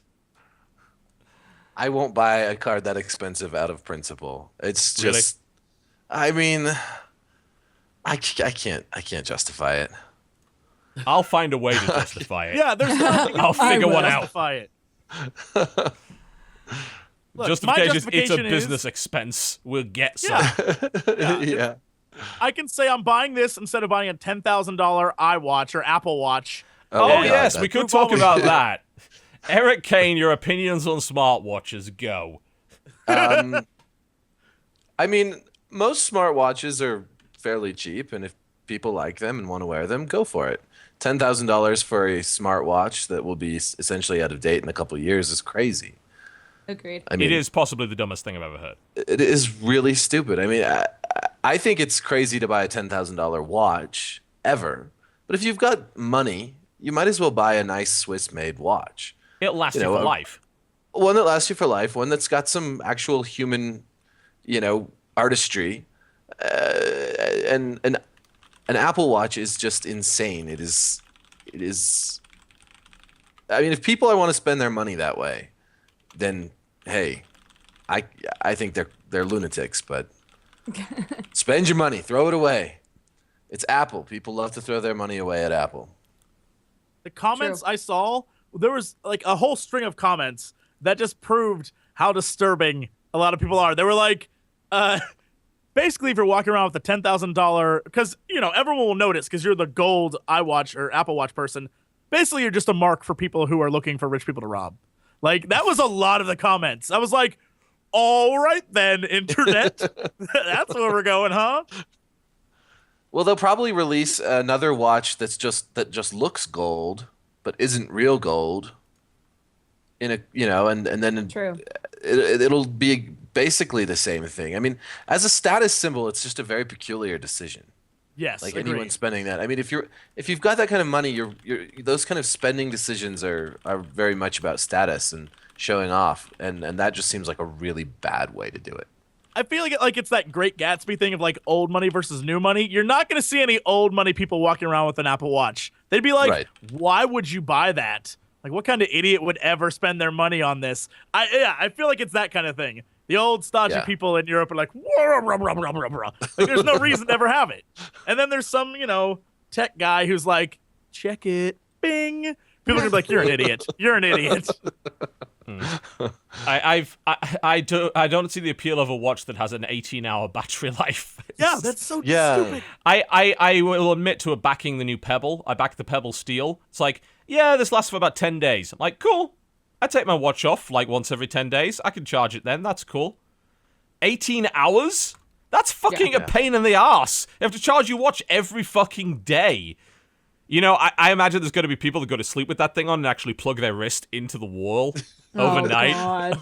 Jesus God. Yeah, When their there's mattress probably catches on fire, we can put an end to it. Indeed. Their wrists just burned by the morning. What a joke. I mean, it's ultimately like smartwatches these days when it's used to not take your phone out of your pocket. I can see some uses for it. Like, I use my Google Calendar a lot, so the Pebble can just, like, pop up notifications and stuff. Like, that could be useful. Yeah, notifications on my wrist to remind me what I'm supposed to be doing. Cool. I'm an idiot, so this will be great. But outside of that, I don't know why I own one of these. fitness Fitness, stuff. I could yeah, see, people you love know, that. Well, that's irrelevant to steps me, and- but You can Well, get pedometers you can- for like $1. Yeah. that's true. Very. She has very a true. point. Well, I mean, but these are the kind of toys that are not necessarily function first. For a lot of people, I think it's having the fun toy. It's being able to Right. have the, it's part jewelry. It's part. I don't know. Personally, I don't really see the appeal, but I think it's largely people like their gadgets and their gizmos, and then the new thing is smartwatches. So. Yep. I'm still not 100% convinced. When I own one, I'll see if I'm convinced then. I'm not sure. A couple of hundred to see if they're any good, maybe. $10,000? Ah!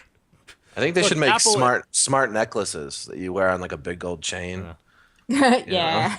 I think the irony of smartwatches is the people who buy them probably aren't, but I don't know. I'm going to be part of that community soon enough, and we'll see whether or not my purchase was worthworthwhile.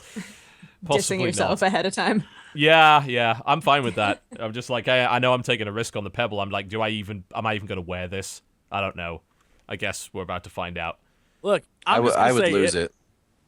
I If probably Apple will. wants us to test their watches and send us one, They're never going to do that. I will take it. Apple I does will not take need it, the Apple. Co-optional Podcast's publicity. You're fucking out of your mind. Did I mention that I have an iPad and iPhone? Apple? That means you're even more likely to buy it then. So they're God, definitely no. not sending it to you now. They don't even need to convince you. I will never look at my wrist. Just look in my pocket. That's what I'll do. I need convincing. Is what I need.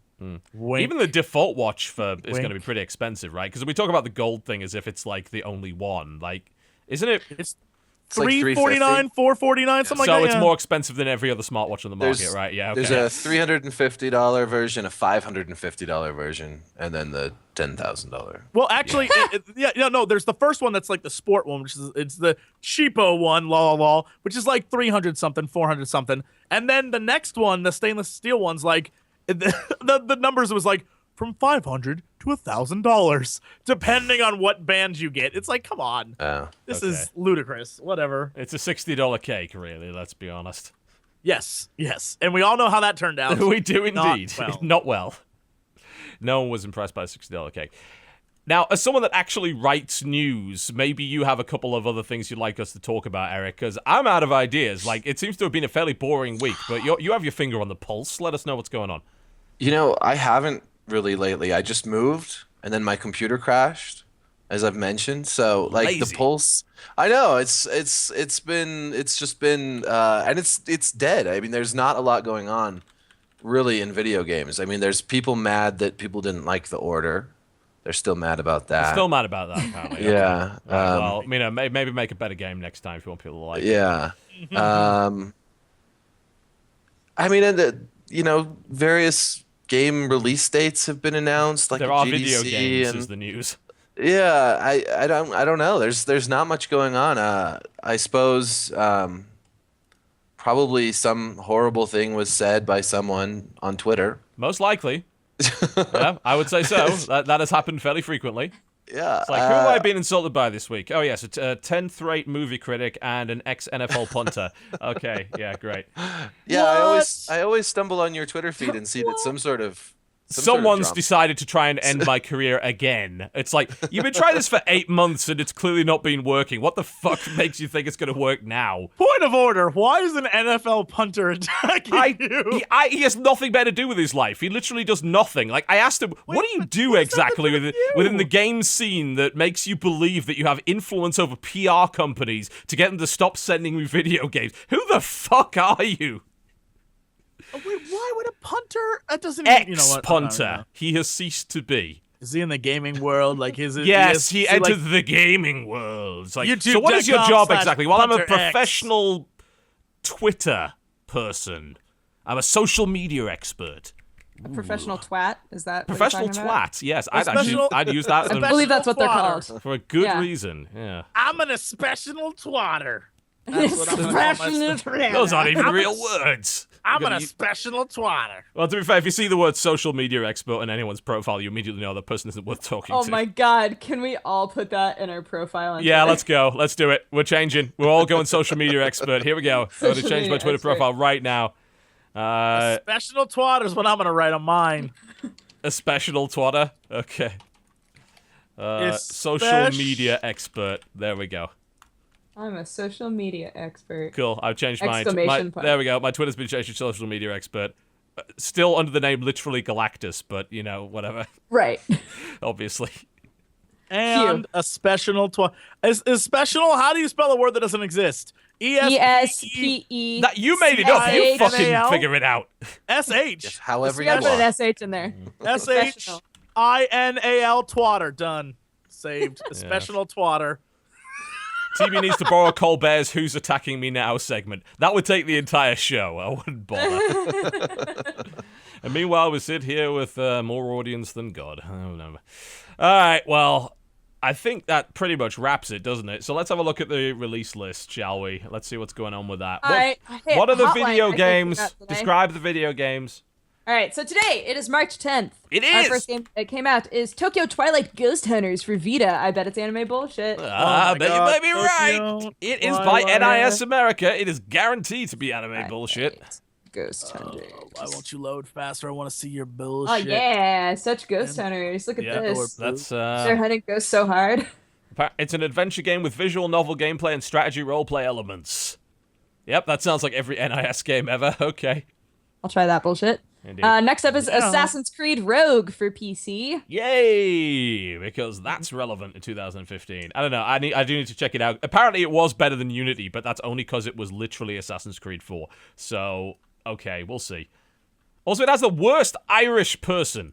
The trailer for this. The worst Irish person. The worst, are you sure? like even worse than the guy that just legalized meth for 48 hours. This guy that made. Oh my god, I was just reading about were that. just talking Literally about on that, the break, yeah. I was like, Jesse, crystal meth is legal in Ireland right now, and he was like, I wonder if it's going to make a damn bit of difference, frankly, but who knows? It's I don't know.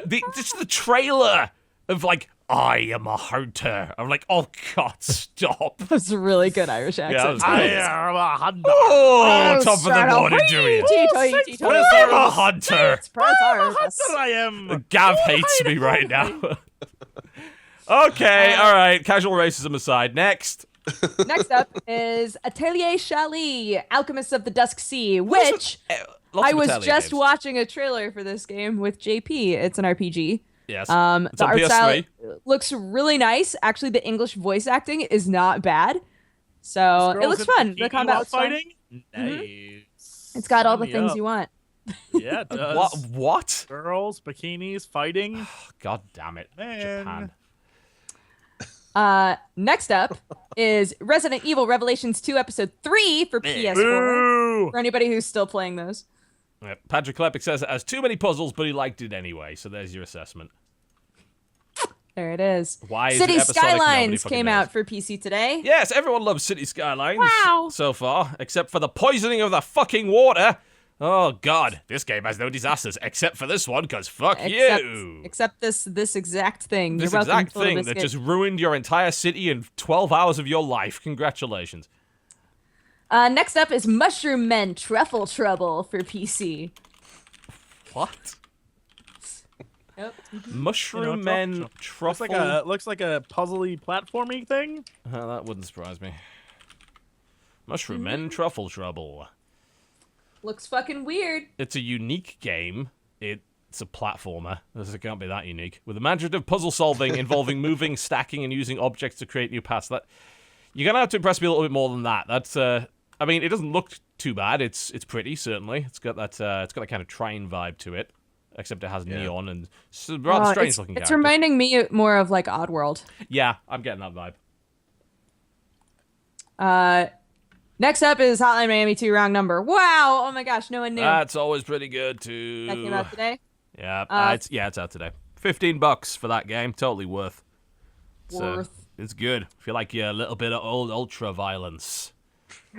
which we do. If you like punching people and their Do you blood like going to everywhere. hurt people? It asks you. It's like, as it turns out, when you put it that way, yes, I kind of do. It's In this game, yes. yes, your game makes it pretty fucking fun. That's your fault, not mine. Next. Flame Over for Vita. I don't know what that is. Flame over. It's a fire. You're a little guy and you're a firefighter. That's it. It looks like a. All right. It looks like a iOS game, kind of. You're a firefighter. You run around putting out fires. Not particularly well reviewed up to this point, by the looks of it.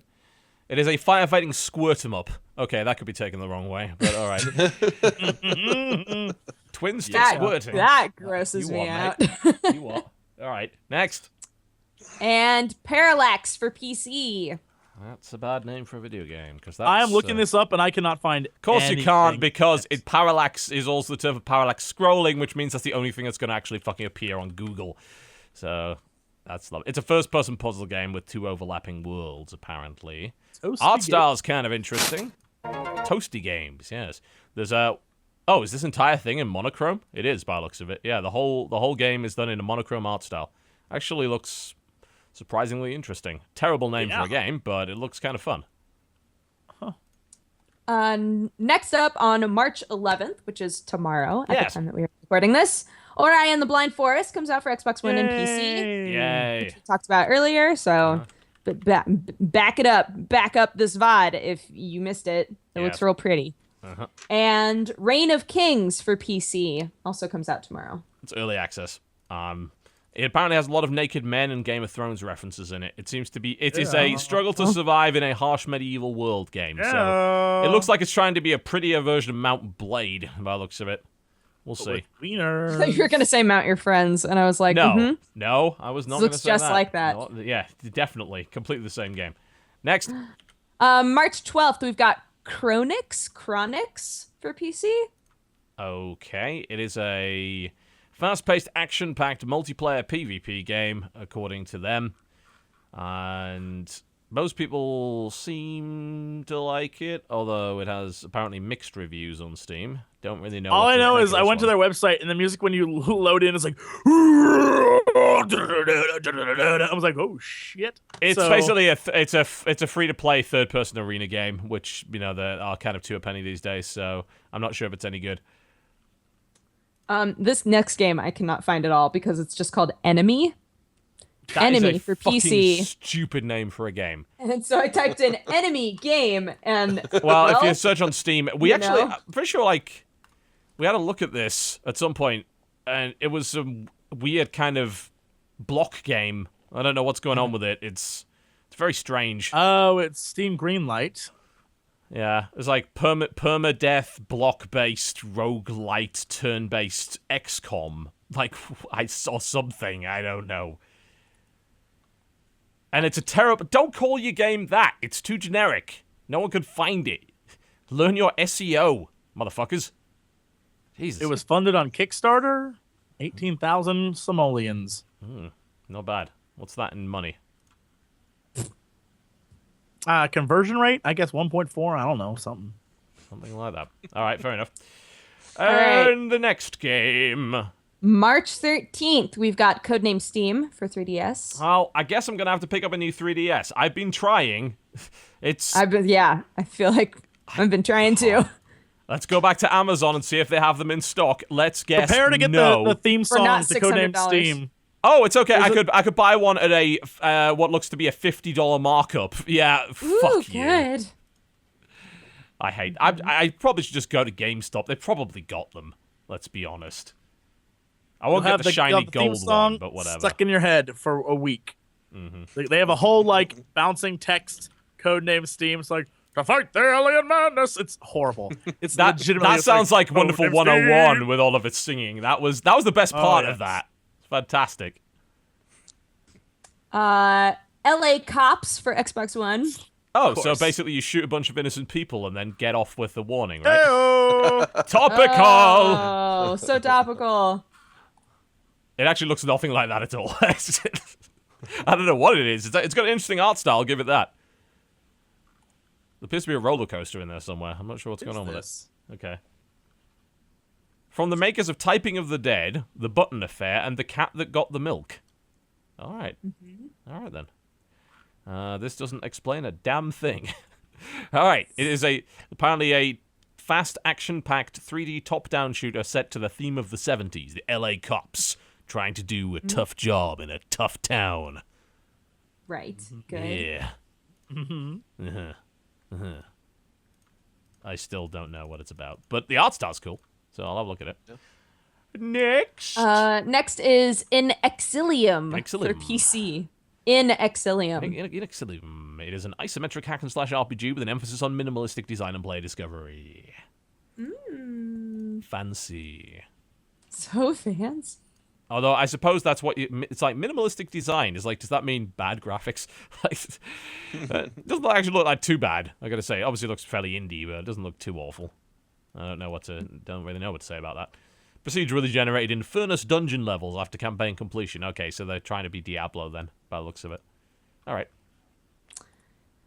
Zombie Kill of the Week Reborn for PC. What? Why would you call your game that in the first place?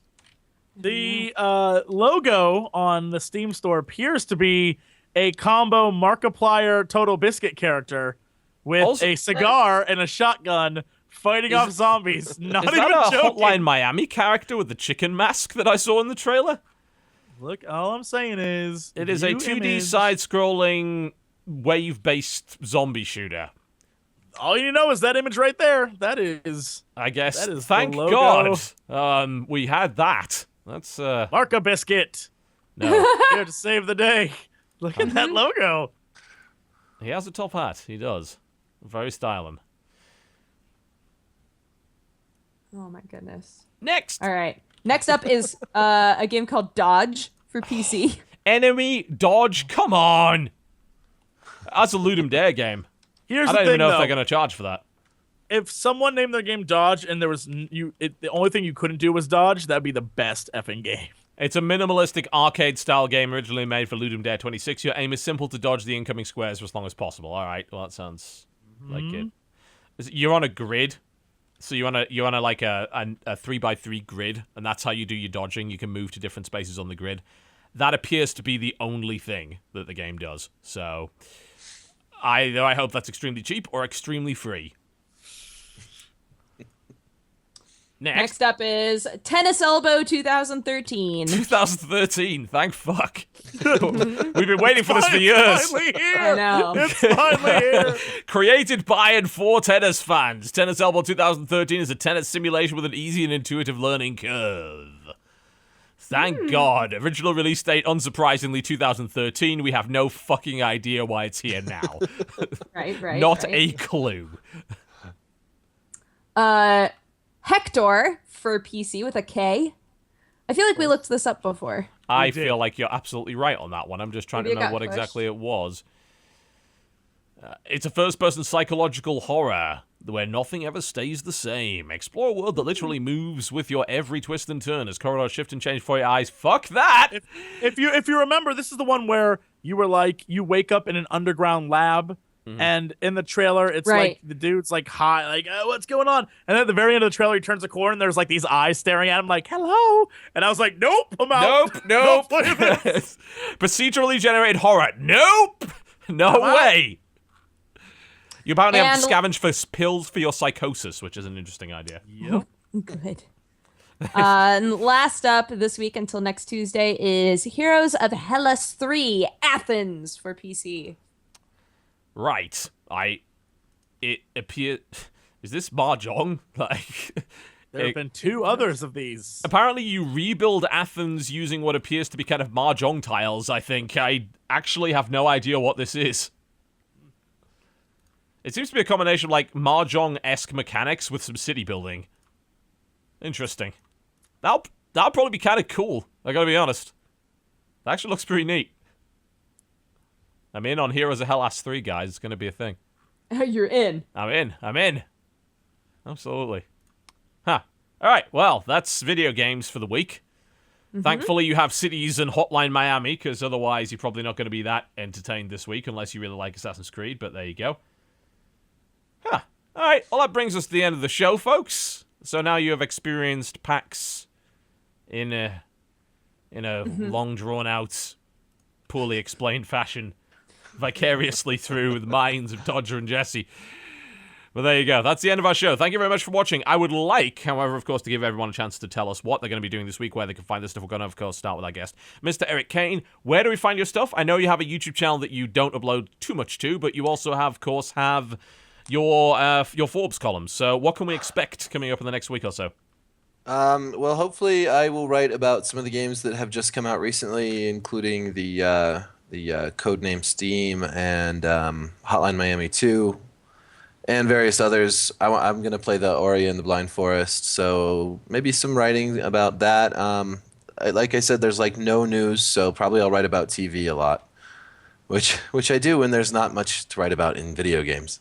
Start writing about wrestling. Seriously, get back wrestling. to NXT. See, there we go. Like I've never watched wrestling, but maybe I should. There's actually something missing from that release list, by the way. Sid Meier's Starships is out in a few days. I'm not really sure why that wasn't on the list, but that's coming out.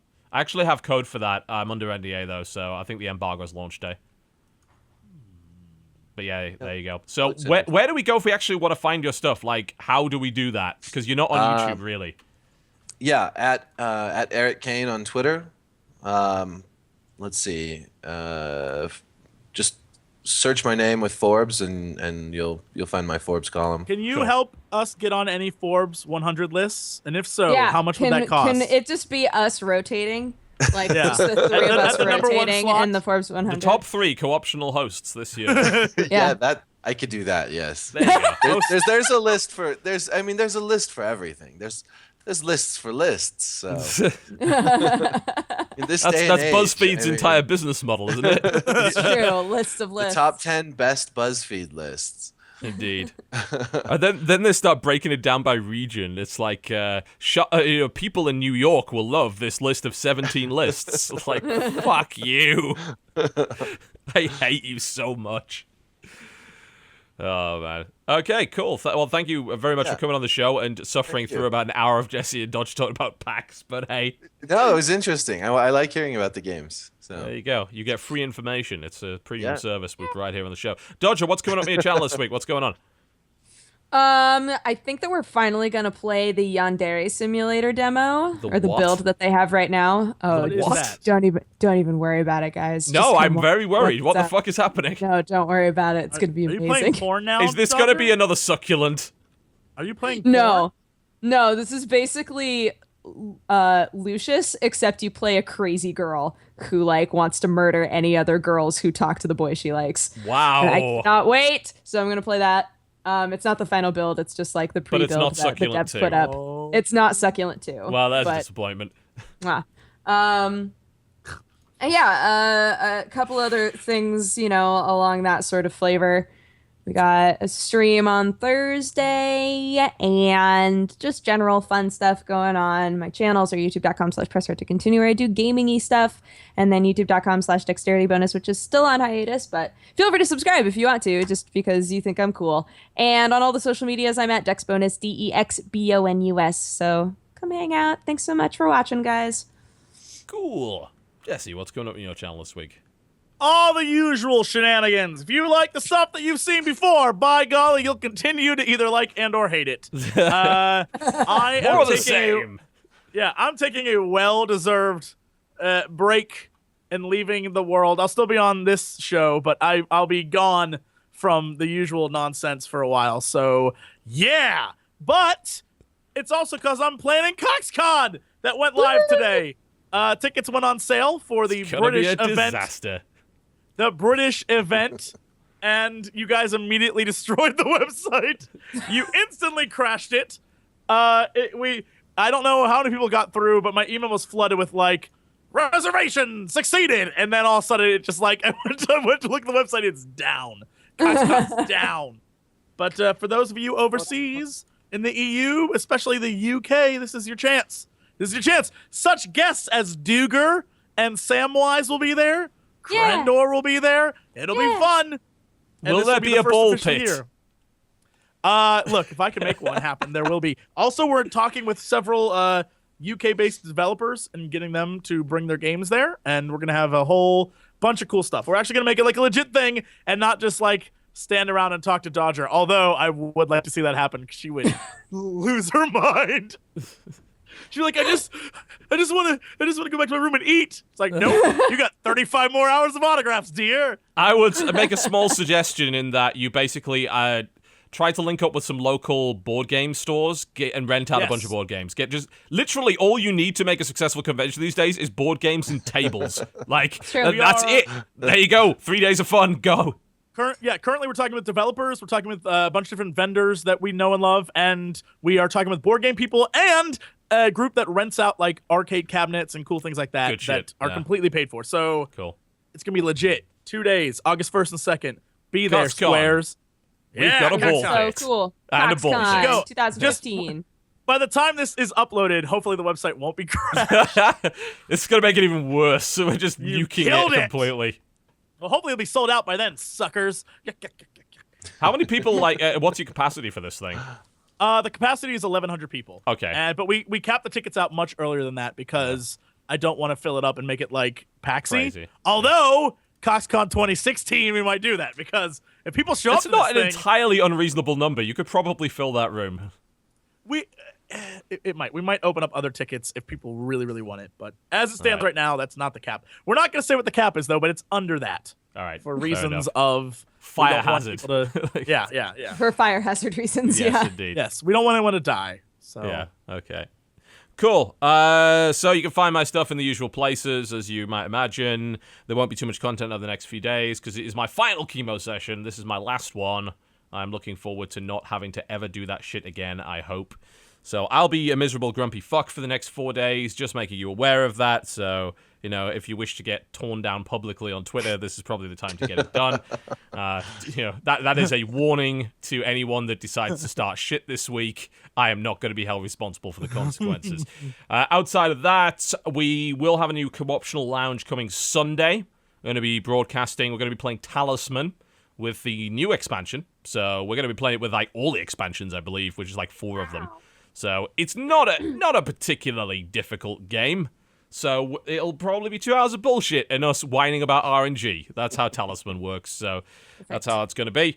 And outside of that, I did just announce today that Shoutcraft Clan Wars Season 2 begins on April the 8th, I believe. That's when our first fixture is. So we're coming right back in with some more StarCraft on MLG TV, who are sponsoring us $5,000 a month for the prize pool, which is fantastic. So we're going to have teams from all over the world. We just announced Yo Flash Wolves are going to be playing today. We got StarTale, we got Axiom, we got MVP, we got Team Liquid, we got Evil Geniuses, we got pretty much anyone that matters. So it should be a really fun event. As always, the VODs are going to be going up on my StarCraft channel, spoiler-free for those that missed them. That's youtube.com/TotalBiscuit. And that pretty much is it for the show. Thank you very much for watching. Please do go check out our channels. Go watch my Hotline Miami video if you haven't already. If you have, go watch my Druids Duel video if you haven't already. If you've watched all of those, then maybe you can go to the other guys.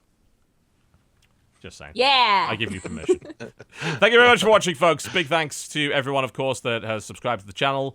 You are being fantastic supporters. We very much appreciate it in this several months of really shitty ad revenue. Thank you very much for watching, and I'll see you next time. Good night.